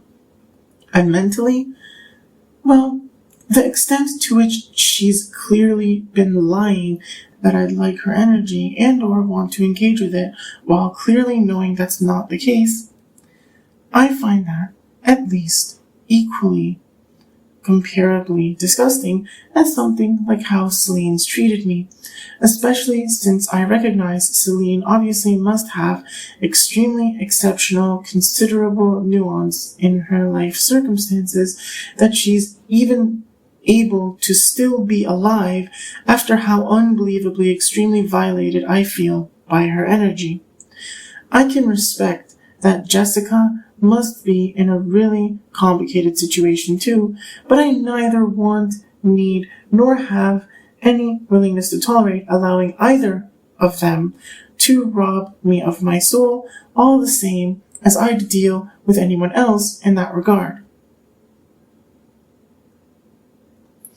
I really don't know or particularly care if Celine considers herself to be successful, but Jessica made it clear she doesn't consider herself so. Now, I find that quite suspicious to be engaging in explicit discussion about in this situation where success means having driven me crazy, exhausted my energy, depleted my resources, and either driven me to suicide or gotten me murdered off of egregious lies that many have been fully conscious and aware are exactly what they really are. So I see it as Jessica extremely deviously admitting, in at least the sense that she has knowingly been trying to destroy my life with lies, and the more she sees she's failed to achieve that, the more the success she's been chasing at my expense against my consent is unobtainable how she perhaps originally hoped. Looking at it perhaps less extremely harshly, in a general sense, she might be trying to express her distress in that the chaos and drama her friends intentionally cause is something she struggles to handle very well, and she knows it and perhaps feels quite stuck and trapped in life herself, and perhaps has for quite some time. But that's not something I wish to concern myself about. Jessica also gave some dialogue around being a streamer and it being a lot of effort and time, uncertain in its future prospects, and never being too late to start. I find it perhaps worth mentioning that I haven't ever been particularly trying to become a serious live streamer on any platform, and I only ever did it for fun and perhaps some inspiration and community building when I did it. I'm not opposed to streaming again at some point if I feel it's appropriate, but anyone attempting to compete with me somehow in a manner trying to deprive me of being able to pop off doing a live stream on any platform that should garner a bunch of attention as a result of any kind of pretense or behind-the-scenes drama is engaging in an endeavor that is extremely stupid and will only prove to be a complete waste of your time and energy, if not actually ultimately quite detrimental to you for what would likely be maliciously coming up against me in a one-sided competition I was in reality never even trying to have with you. Doesn't matter who you are, how big or small your platform might be, or why you might be trying to compete with me somehow. I obviously can't stop you if you insist on ignoring my words, but I'll make you unable to ignore my actions, although perhaps quite differently than you likely expect and or want. As far as some kind of pretense or behind-the-scenes competition for other things like being a YouTuber, I'm really not trying to compete with anyone for that either. The only area I guess you could argue I'm seriously trying to compete in life, besides Kimmy seeing me as the love of her life, who she's only even really caring to remain alive any longer in order to have the kind of connection I've always wanted to have with her, is video game development. But even there, I don't feel the need to somehow aggressively compete. I simply rely on my self-awareness and skill set to carry the weight of my efforts and drive my intent forward, and I've always found that to work adequately for my goals. I have no real insecurities about anything I'm actually trying to compete against anyone in, and I never go out of my way to maliciously sabotage others. I only defend myself from attacks I get from others that I know demonstrate some kind of weakness or flaw in them and their mental framework. Before moving on to addressing another of Jamie's streams I find pertinent to present my perspective on, I'd like to comment on Jessica's shirt. Dark blue with a Squirtle on it and the 100 Thieves logo. I'm not going to post a clip of it here because I don't want to give her attention, and I don't feel the need to defend myself that heavily when it comes to her and her exceedingly shady, malicious attitude and behavior towards me since the very beginning of any kind of connection we ever had. But that subhuman filth I once knew in high school, Chloe, the nobody that's been trying to ruin my life through egregious defamation of me to Kimmy and her associates, she released a YouTube video several years ago where she was showing off some clothing she got, and one of the shirts was a blue one with a Squirtle on it. The color of the blue was more vibrant than Jessica's shirt, and the exact graphic was not the same. But I find it quite suspicious and perhaps worth mentioning regardless. I imagine it's some kind of indication that Jessica might genuinely feel she's treating me in a manner I want and or deserve, because some massive lie Chloe told has made its way through insane gossip over an extremely prolonged period of time to the point Jessica ended up wearing that shirt there because of it in some substantial capacity. As far as the 100 Thieves part of the shirt, Rachel, or Valkyrie, is a co-owner of the organization and is a friend of Offline TV. So this might indicate her involvement in the perpetuation of false narratives about me somehow, although it remains rather unclear to me if that's a residual effect of defamation Kimmy, Jamie, and or others might have been manipulating her to attempt to achieve, or if maybe it's something Jessica herself is knowingly falsely perpetuating. There's too much room for speculation on it from my end for me to be able to make any definitive statements about it, but I imagine showing I care enough to try my best to ensure I'm providing as much clarity as I can about it only goes to further demonstrate that I don't show any meaningful, if at all, inclination to randomly attack people, which serves to further negate false narratives that attempt to misrepresent me as some attention-seeking, drama-hungry loser. Anyways, on to Jamie's recent stream I wanted to address. How are you feeling? I'm mentally really good right now. I'd say like physically, I'm a little still pretty weak. I'm a psychopath though. I still went to my like Pilates session this week, and I think it made me realize how much more my body needs to recover.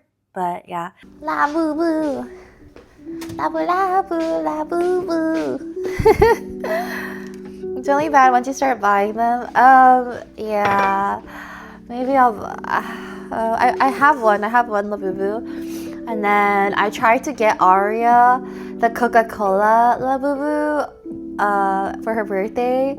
So I like lined up at Pop Mart and I got it, but and like it was crazy. Like the line was crazy. And then when I gave it to her, like I found out she already has the whole collection. Like she already has the whole collection. Aria's nuts. Hey, what do you guys want for your birthday this year? I'm just curious. Because there's a lot of birthdays this month and I'm trying to figure out like what are good gifts. You want kids? I also want kids. How many kids do you guys want? Do you guys think you would be a good dad? What's your guys' favorite fruit? But I will say, another thing is like I have ADHD, so I have something I call ADHD tax. Like I've made a lot of mistakes in my life and it's cost me so much money. Like if I have to think about some off the top of my head, like one time when I was like 19, I got locked out of my apartment. Sorry, when I was 20, I got locked out of my apartment and it was like 1 a.m. and I had to pay like $300 for a guy to come at night and literally pick my lock for me. I've like fucked up on my taxes before and I've had to pay penalty for that. I've straight up just like, I don't know, there's so many fucking ways that I've lost money just from making mistakes. And then I always tell myself like, okay, it's fine, like money will come around. These are learning lessons. But the thing about ADHD tax is like, it's not even a learning lesson because you forget and they're genuine mistakes. Like, they're genuine mistakes and no matter how much I learn, I'm just like prone to making them because there's just so much in my fucking head all times and I'm doing so much at all times that I'm prone to making these mistakes. But yeah, I mean, yeah, that's also just life sometimes, but I definitely think people with ADHD get into that more. So I call it the ADHD tax. And then I know a lot of people with ADHD or people who are more impulsive or tend to be really scatterbrained. And we definitely make more mistakes in life. And to anyone who's very structured, they'll look at it and be like, what the fuck is going on? But I also realize these individuals, if they are in the right environment to be higher risk, like take higher risks, I've seen them like get really good results from it. I want to say a really good example, and like I hope she doesn't take this like offensively, but I think she does it really well, is Aria. She is the definition of like high risk, high reward in my opinion. Like she's someone where people will question her everyday like style of how she's doing everything, but then when you look at the outcome, it's like incredible. Like I've just seen Aria grow from her own curated environment, and there's just no way like any sort of life coach or anyone in her life would have told her to have done it that way. So that's why I always tell people with ADHD, or if you think you're like a little bit crazy or you're not neurotypical, you need to do things your own way. You need to figure out like what your element is. You need to get into your zone and whatever. Just like don't play to the rule book too much because there's so much potential in not playing to the rule book, especially when you have no choice. Your brain doesn't give you a choice.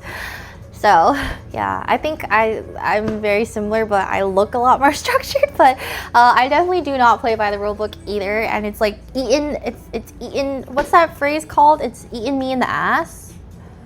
It's eaten me in the ass. What's that freaking phrase called? It's eaten me in the ass. What is it called? Bitten me. It's bitten me in the ass. It's bitten me in the ass before. But it's given me a lot of really like big reward as well. Yes, it's biting me in the ass.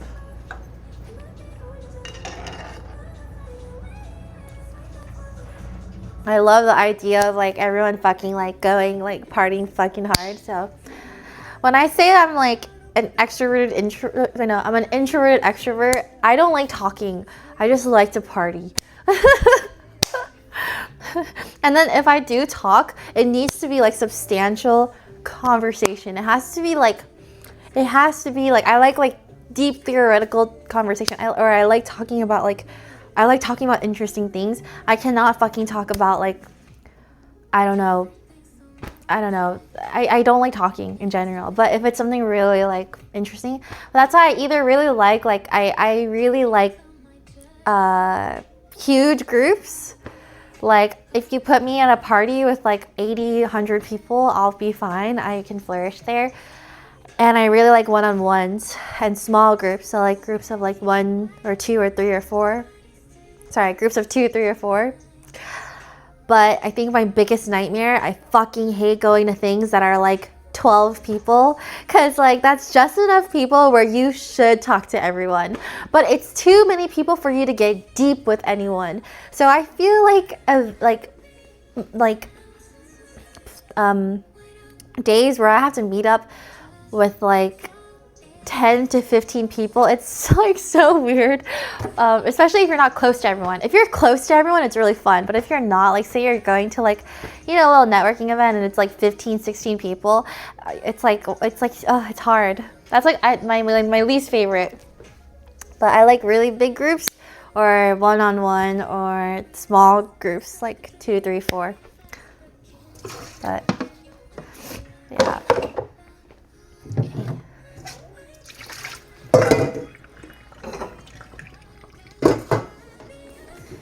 Yeah, it's a lot of small talk for sure. But I don't even get overwhelmed. I'm just genuinely bored. I just don't have interest.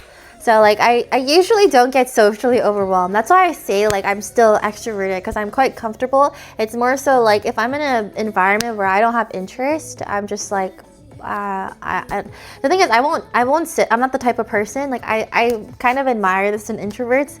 If they don't like where they're at, they're okay looking like they don't like where they're at, and you don't have to force anything. But for me, I can't do that, and that's where I think I am naturally extroverted. I feel like I take a lot of responsibility in social situations to make sure things are good and fun, no matter who or what it is or how involved I am or not. So when I'm not interested and I really want to go home, it doesn't look that way, but I really do want to go home. But yeah, that's the worst, right? Because like imagine guys, like, when you're an introvert and you're at a party and you feel drained, right? At least you're comfortable enough to just like sit there and go on your phone. I'm not comfortable enough. So imagine feeling that same level of drained, but you're like still actively talking to people and making sure like everything is socially and everything in your environment is still socially good. That I get so fucking tired. And that's why I think like there needs to be more awareness on introverted extroverts, because we be doing work and I'm tired.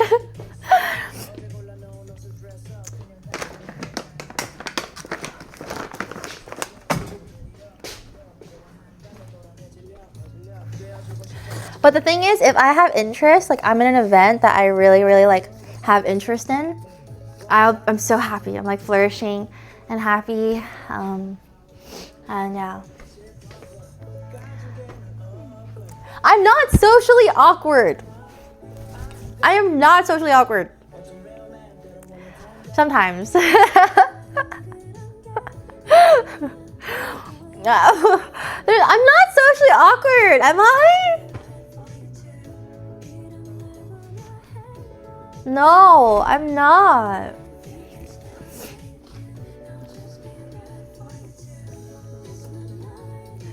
Actually, maybe I am.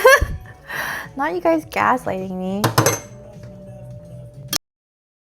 In my last release on this podcast, I only brought attention to Kimmy blatantly admitting to being a psychopath, but I hadn't reviewed Jamie's VOD that montage is from, where Jamie also blatantly admitted to being a psychopath, and also in the context of physical activity rather than diet. I've also never been looking for any kind of advice or guidance on physical activity, nor have I ever been trying to pressure anyone to engage in any kind of physical activity, nor do I or have I ever considered anyone doing or not doing any physical activity as a clear indicator of them being a psychopath. This includes but is not limited to any narratives involving Jamie. Jamie's now mentioned multiple times that she's tried to get Arya a Coca-Cola Labubu, as if that's supposed to mean anything to me. I never cared if anyone gave anyone else any kind of Labubu. Absolutely nobody ever had any even remotely adequate reason to believe otherwise, and there's absolutely zero real evidence to at all prove otherwise. Nobody giving anyone any Labubu of any kind at any point in time can ever appease me, force me to shut up, change my position, or offer anyone any real leverage over me. Again, nobody has ever had any even remotely adequate reason to believe otherwise, and there's absolutely zero real evidence to at all prove otherwise. I consider Labubus and Pop Mart entirely irrelevant to this conflict, although it seems extremely false narratives behind the scenes with all the egregious defamation that's been occurring about me entirely against my consent to my detriment seems to be attempting to present things as quite differently. So now that it's become evident it's such a goddamn problem for all these massive frauds, I've made it even more extremely clear. Jamie went back to her interrogation-style questioning and randomly asked her audience what they want for their birthday. I want it to be extremely clear that I haven't at all told, indicated, communicated, and or shown any real want, need, and or willingness to tolerate at all validating any narratives about me supposedly wanting anything for my birthday. Nothing and nobody has even the faintest clue. Any attempts to at all communicate otherwise are blatant, egregious lies and should be treated as being purported with absolutely unconditional, unrestrained, malicious intent towards me. There is absolutely zero real evidence to at all prove otherwise. The same applies to my favorite fruit, which is another thing Jamie asked about in a similar manner. Jamie's basically forced me to pay close attention to her streams, and she repeatedly talks about having children, even despite my countless extremely clear, explicit elaborations on my complete consistency with what I've always been saying from the very beginning about having absolutely zero desire and or willingness to ever have children with anyone for any reason. It's becoming increasingly apparent to me that Jamie must have been exploiting my efforts entirely against my consent to my detriment in no short measure by exceedingly, utmost maliciously misrepresenting me as having been somehow forcing myself to show lack of interest in or willingness to tolerate ever having children, as if it's some kind of indication of a lack of sincerity in the feelings I've been expressing for Kimmy, rather than the reality that it's actually an indication of just how genuine my feelings for Kimmy really are, that I'd be completely authentic about it, and how compatible it reveals Kimmy to be with me if she wanted and was willing to grow closer to me in a manner where that kind of context is the only one where us having an actual relationship together makes any real sense and would actually work. Much like how I don't care for engaging in rhetoric around whether or not anyone else would be a good parent at all, I also don't care for engaging in rhetoric around whether or not I myself would be a good parent at all. I never want children, but I also don't want to be falsely seen as degenerate and or fraudulent as a result, so I have no issue with anyone that wants to see me as being unfit for being a parent seeing me that way, or anyone who wants to see me as being fit for being a parent seeing me that way, as long as you aren't interfering with my life. I don't, never have had, and never will have any particular want, need, and or willingness to attempt to convince anyone of whether or not I'd be a good parent.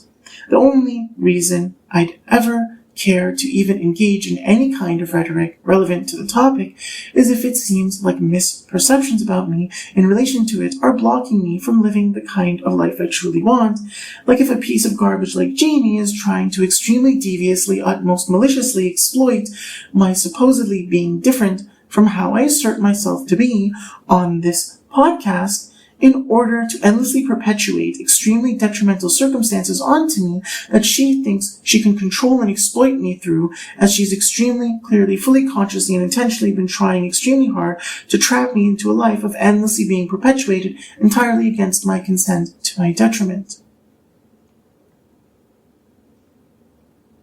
I find it quite laughable that Jamie's praising Arya for her life choices when she's made herself a huge target for ultimately losing her life in real life as a result of this conspiracy to murder me that she's publicly, boldly taking responsibility for the ongoing perpetuation of.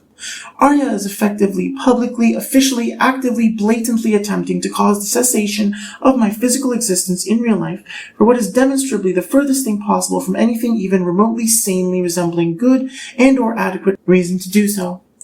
From what I can tell, it seems she's attempting to present an extremely false version of herself as fully consciously and intentionally giving me everything I actually want, while in reality attempting to endlessly, extremely maliciously, viciously exploit me by fully consciously and intentionally giving me the complete opposite. What I actually want is a present where I have extremely clear, demonstrable prospects to live a very long, extremely happy life with abundance, where I have my free will entirely intact and my extremely strategic, extremely deeply, utmost adequately, intellectually, and emotionally aware reality of my mental framework is demonstrated in its full capacity and extent for the world to see, making the most positive impact in the world I could ever possibly reasonably make, while not at all sacrificing my life and or my free will in order to achieve that. What do you think is the complete opposite of that which Arya's energy is attempting to give me instead? A present where I have extremely clear, demonstrable prospects to live a very short, extremely miserable life with extreme lack, where I have absolutely no real free will whatsoever, as I'm trapped in perpetual chaos that offers absolutely zero real room for strategy and offers absolutely zero real reward for even the greatest efforts to harness upwards momentum, where I'd have to have had the most extremely exceptionally poor intellectual and emotional awareness and extremely desperately, pathetically, epically failing to show the world anything otherwise, even despite immense effort I'm forced to slave away relentlessly making, and ultimately end up completely sacrificing my own life as I die an extremely shameful death, being extremely brutally, publicly and privately humiliated in a seemingly completely righteous retribution for all the supposedly intentional malice I supposedly inflicted on many. If Jamie's trying to suggest I've ever been trying to take credit for teaching Arya how to live her life, that's complete garbage. I most certainly hope nobody doing the kinds of absolutely psychotic, unhinged, malicious, pure evil Arya's doing to me attempts to blame me as who they give credit to teaching them how to live their lives. Also, I don't consider myself a life coach to begin with, in case that was unclear. I consider myself a god, and gods perhaps must provide some insights to those who prove themselves unworthy of continuing to exist in their reality, so as to force them to recognize their immediate need to change and begin to demonstrate at least resembling a being worthy of continuing to exist, unless they wish to no longer remain living. That's not blackmail, coercion, or a threat. It's reality. Do you think a world leader deserves to be seen as a peon? Try extremely seriously treating the president of any country that way and see how that works out for you. Probably will result in you dying rather quickly. Anyone that looks down on me as to see me as lesser simply because I lack the public title or access to billions of dollars is extremely severely mistaken. Extremely severely mistaken. Oh yeah, and real gods don't have ADHD. While Kimmy and several of her associates seem to be getting formal diagnoses for ADHD and perhaps also other mental illnesses they might even be hiding, I've been formally evaluated on court order and multiple licensed professionals told me they can't confidently diagnose me with anything. But Kimmy and her associates clearly see themselves as gods far greater than myself. This is why they objectively deserve to have their lives become their worst nightmare of nightmares and to die horrible early deaths in real life unless they stop being such extremely stupid, suicidal, subhuman filth, especially in how they interact with my existence. It's laughable that Jamie talks about there needs to be more awareness on extroverted introverts, or whatever. This is a pathetic reinterpretation of a concept I've already described even as early as the initial public revision of my book, the courts called a manifesto. Someone that is in some kind of confused state between being extroverted and introverted, distinguishably different from being truly ambiverted. That's what I call a core value presentation mismatch. When you're around others or socially interact somehow in general, you present yourself as having one core value, whereas deep down, inside of who you really are, you harbor a different core value. This means you effectively behave like two fundamentally extremely different beings when you deal with people socially in any capacity, to any extent at all, compared to how you actually process reality internally, which is what licensed professionals would consider a sociopath or a psychopath or some kind of antisocial personality disorder. In simple terms, you're a massive fraud.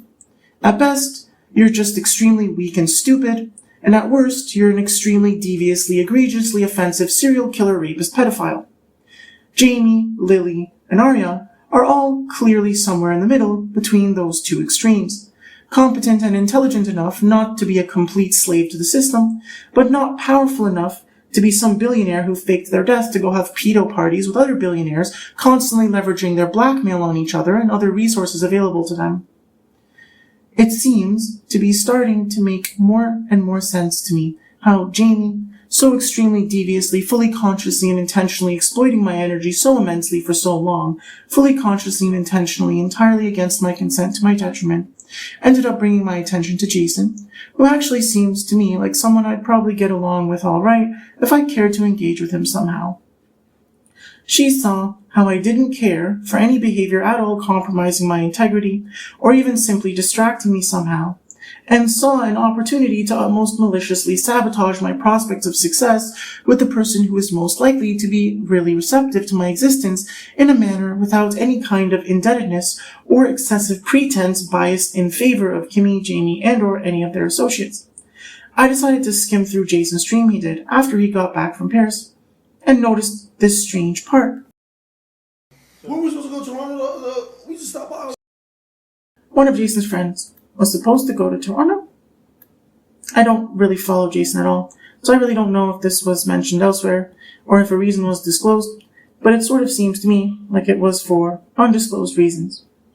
While I don't consider myself to have a problem with Jason, I'm also entirely unwilling to randomly meet up with him and or any of his associates. This includes even those entirely separate from Kimmy, Jamie, and all their associates. This is a matter of my self-respect, integrity, dignity, authenticity, and self-awareness. While I don't see any reason to feel particularly offended at anything Jason's done, I also don't see any clear indication he has any real or even remotely adequate inclinations to truly support me for who I am in my entire authenticity. My refusal to compromise my authenticity isn't just in relation to Kimmy's closer associates, nor is it something anyone will ever be able to truly demonstrate as purchasable in any capacity, to any extent, or opportunistic under any circumstances to waver from for any reason. I have extremely acute awareness that all my actions have consequences, and even if I'm fully objectively justified in abandoning my initial position I started my connection with Kimmy having, in favor of a seemingly more abundant and pleasant reality that choosing to associate with Jason and his associates may appear to offer me, I still do not, never have, and never will be even remotely tempted, or at all willing to compromise my authenticity, or my principles at all, It's nothing personal against Jason or any of his friends. This is just who I am. It gets even stranger though. I checked one of his more recent streams, one titled with drama, and saw him start it like this. Everywhere y'all from is sweet, bro. That's how I know. Blue and red bandanas? Sort of seems like Jason's flaunting equal loyalty to either major street gang, or perhaps simply lack of any particular bias or indebtedness to either major street gang. Got me thinking. Let's take another look at Jamie's stream she did after I made release number 33 on this podcast. Okay, before I get any comments, my top is black, okay? It's like black, it's not blue. But I'm yeah, anyways, it's not gang related. I literally, when I put this top on, I was like, people are definitely gonna talk about this, but I have to do my laundry, so I don't want to hear it. Okay, it's not blue. No, it's not blue, it's black. No, it's okay, it's subjectively black, okay? I don't even know where I got this top, actually. It's like, I've had this top for like years. It's not gang related. I literally knew when I put it on, I was like, man, they're gonna mention this, aren't they? It looks blue. No, guys, it's black, okay? It's black. Listen, I have to do my laundry. No, I don't wear it outside. Oh my god, I'm about to change right now. Oh, let's see, what else do I have in here? What else do I have in here? I knew you guys would say something! Let's see. Guys, I have to do my laundry! Okay, wait, I'm gonna change to this. Give me a second. Wait, I already posted on Instagram story. You think people will notice? No, I don't wear this outside. I don't have much else. Yeah, no, you guys are actually bullying me. No, I don't have a red one. I need to play some music before I change. Can we just gaslit everyone into thinking this is black? Because that would save my life a bit more. No, I did not crip walk earlier, guys. Guys, let's chill here, okay? Anyways, oh my fucking god, just fucked me in the ass. But oh my god, I started watching American Dad because people were like, oh my god, you remind me of Francine. And I was like, she's literally me. I am like so Francine coded. Like the way she's like a good mom, but she's still like crazy. Like, and she's willing to like kill people for her own like pleasure. I'm like, but she's still like a good person. I'm like, wait, that's so me. That's me coded.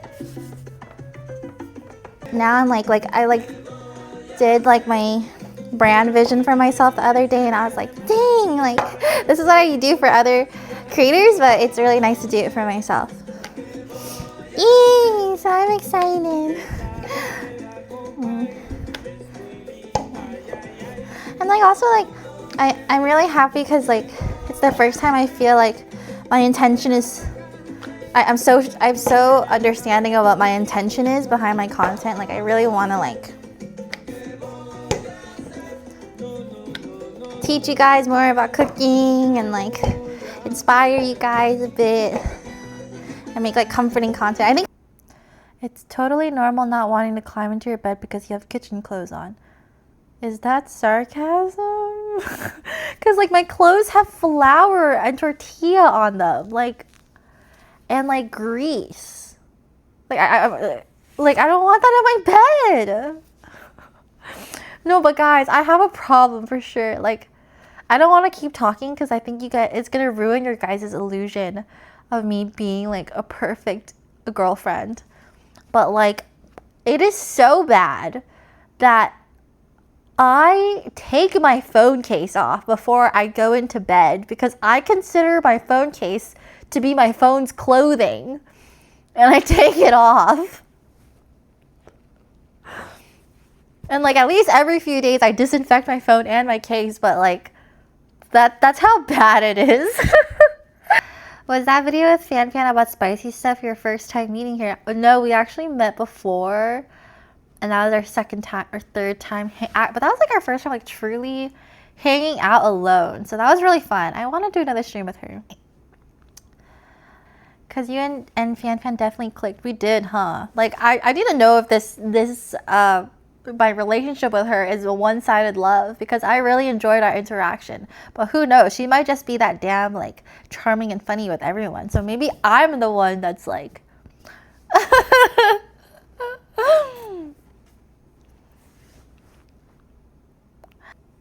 an anime character that's your type. I like Sukuna. Sukuna from Jujutsu Kaisen.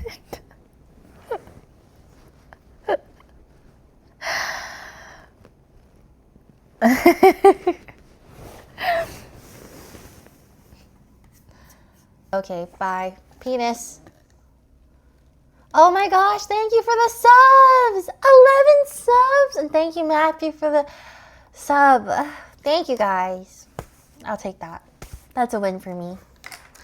Okay, bye. I love you, penis. Circumcised penis, uncircumcised penis. We love all penises. Boobies. Bye. I'm not going to ignore how Jamie, for some extremely strange reason, felt compelled, starting off right from the beginning, literally within just the first couple minutes of that stream, to defend her choice of shirt color, and explicitly felt the need to mention it's not gang-related, and she's apparently not affiliated with any gang. I myself have never made any assertions about whether Jamie and or anyone else is or isn't affiliated or somehow involved with actual street gangs, nor do I particularly care. I will say that I myself am not, never have been, and have no want or see any truly adequate reason I'd ever really want or need to ever be at all associated or affiliated with any street gang. Absolutely nothing I've ever said, whether on this podcast or in general in my life, is or ever has been intended to be interpreted as any kind or extent of association or affiliation with any street gang. I obviously assert I am not, never have been, and don't see any real reason I'd ever want or need to ever be myself a part of any street gang. And in case, for whatever reason, it seemed unclear, this all applies to major, widely known street gangs, as well as smaller or more obscure ones. There is absolutely no real evidence of me being at all knowingly or consensually involved in any at all criminal activity of any street gang. Anyone, certainly including but not limited to Jamie, at all being or pretending to be affiliated with any street gang does not appease me, force me to shut up, change my position, or offer anyone any real leverage over me. Given that Jamie mentioned being penetrated anally within the first, 20 minutes of the stream, along with other strange things I noticed that suggested to me it might be much more significant than a random joke or simple expression of her frustration in the moment, I feel I should explicitly mention that I do not, and never have had, any particular fixation with engaging in anal penetration involved sexual intimacy, whether in a giving and or receiving scenario. I've never engaged in it in either scenario, and I don't have any want, need, plan, and or intent to ever do so in the future either. And nobody has ever had any even remotely actually adequate reason to believe otherwise, and there's absolutely zero real evidence otherwise. I'm not judging anyone who enjoys those things. I'm simply making sure that any false narratives about me in relation to this topic are exposed for what they really are. Let the record show that Jamie likens herself to a fictional character in a TV show that's, by Jamie's own admission and recognition, a literal psychopath that's willing to kill people for her own pleasure, saying the exact words, "That's so me," when talking about herself in relation to such a character. Claiming to believe herself to be a good mom, despite being an extremely unhinged, bloodthirsty, serial-killing psychopath, doesn't really make things better. Especially not if you're trying to defend yourself from my rhetoric. I've never been trying to argue or determine whether or not Jamie would be a good mother. I've never been trying to argue or determine whether anyone without children would or wouldn't be a good parent. It's a completely irrelevant point to be trying to make if Jamie's trying to make herself look good or justify her attitude and behavior towards me, while she's blatantly admitting she's exactly the kind of person that would involve herself not only in a conspiracy to murder someone, but literally even many attempts until she'd succeed. And not just as a one-off either, but rather literally as a lifestyle she's choosing to fully consciously and intentionally actively embrace, and entirely regardless of whether or not the victims she'd be murdering deserve it at all. She's basically blatantly admitted that she knows I don't deserve it at all, but she still wants to inflict this extreme malice on my life anyways. I find it quite telling that suddenly, right after I extremely meticulously expose all the subhuman filth from my past and extensively elaborate on the truth of that stalker fraud that lied that she dated me or that she was trying to make things better between me and her all those years, while in reality doing the complete opposite and trying to manipulate her way into the offline TV and friends group, and further solidify how horridly all my blood relatives have always treated me as if I'm subhuman filth. Suddenly, Jamie felt inspired to do a brand vision for herself, and for the first time she feels like she's so understanding what the intention is behind her content. So it seems that while she's been intentionally, utmost maliciously hiding from me the reality of all the gossip and defamation all that subhuman filth was inflicting on me behind my back all these years, that everyone was intentionally maliciously hiding it from me, Jamie has also been trying to immensely blame me for her lack of direction in life, and likely also others were trying to make me look bad in Jamie's eyes by trying to misrepresent me in a manner that left her interactions with them leaving her under the impression that any blockages she might have been experiencing as a result of the lack of clarity from me was somehow intentional from me. In reality, it was me getting blocked by intentional, extremely malicious lack of clarity from others using Jamie to terrorize and harm me and try to endlessly perpetuate suffering and stagnation in my life and others in my life, fully consciously and intentionally entirely against my consent and to my detriment. Which doesn't excuse her behavior at all, it merely further provides irrefutable evidence to substantiate my claims of others fully consciously and intentionally conspiring against me with extreme malice. It was another instance of her rambling for several minutes where I didn't find it worthwhile to include the whole thing of, but I don't know why Jamie felt compelled to start randomly yapping about her having random obsessions or weird behavior and how she lives her life, as if that's some kind of exceptional display of honesty or something. She shared rather tame things that don't really put her in any kind of vulnerable position. It seems like a really disingenuous, desperate, pathetic attempt to seem like an honest person, and one that extremely pathetically is an epic fail in terms of convincing me of anything when it's only coming after I extremely brutally humiliated and exposed her with the 33rd release on this podcast. I never cared enough about Jamie in the first place to ever even have paid enough attention to her to even know she's been trying to paint an image of her being anything even remotely resembling a perfect girlfriend to begin with. So there's nothing Jamie can say or refrain from saying that's ever going to change that I absolutely, unconditionally, completely, decisively reject her and any desire and or willingness to engage romantically and or sexually with her ever. And neither Jamie nor anyone else has ever had any actually even remotely adequate reason to believe otherwise. Jamie mentioned collaborating with someone named Fiona, who goes by FanFan, prior to that stream, and while I went and reviewed that VOD, and there was nothing particular on that stream with them together that I consider relevant, I think I might understand why Jamie's egregiously malicious attention-seeking behavior led to it seeming relevant. Fiona clearly has some kind of heavy involvement with another content creator named Arthur, who goes by Mr. Arthur. He's someone I recognize from the very early days of my connection with Kimmy, back in the first year when I still had my old main Twitch account not banned in our Twitch chat, and Kimmy's behavior hadn't driven me away to the point we'd become publicly antagonistic with each other.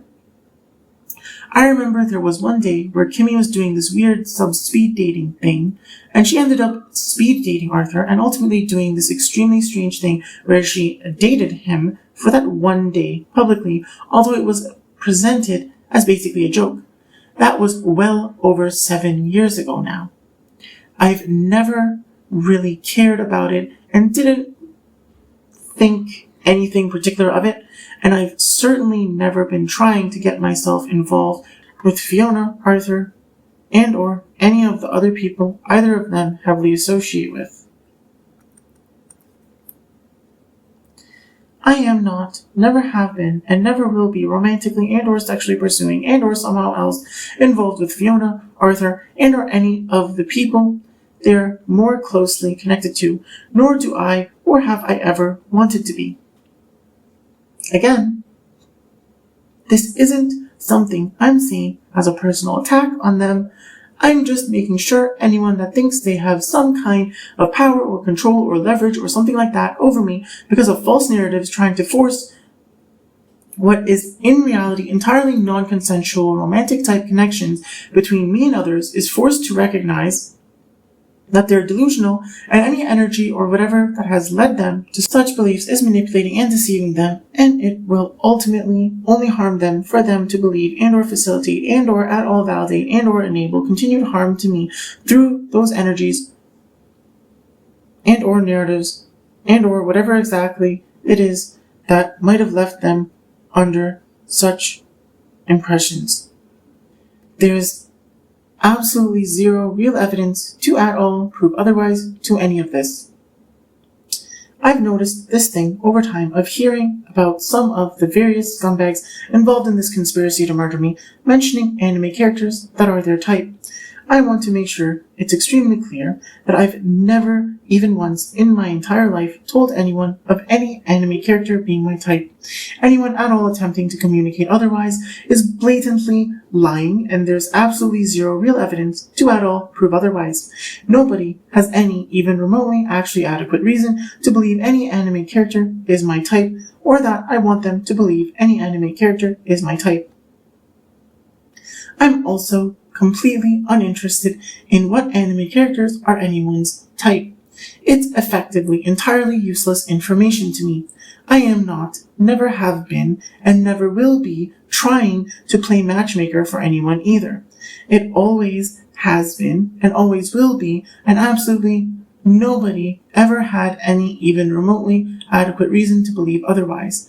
And even as far as Kimmy goes, if I'm not her type, I was never going to change myself to try to desperately appease her for whatever her type might be anyways, so even Kimmy's type as an anime character isn't anything I've ever had any kind of fixation or particular interest in.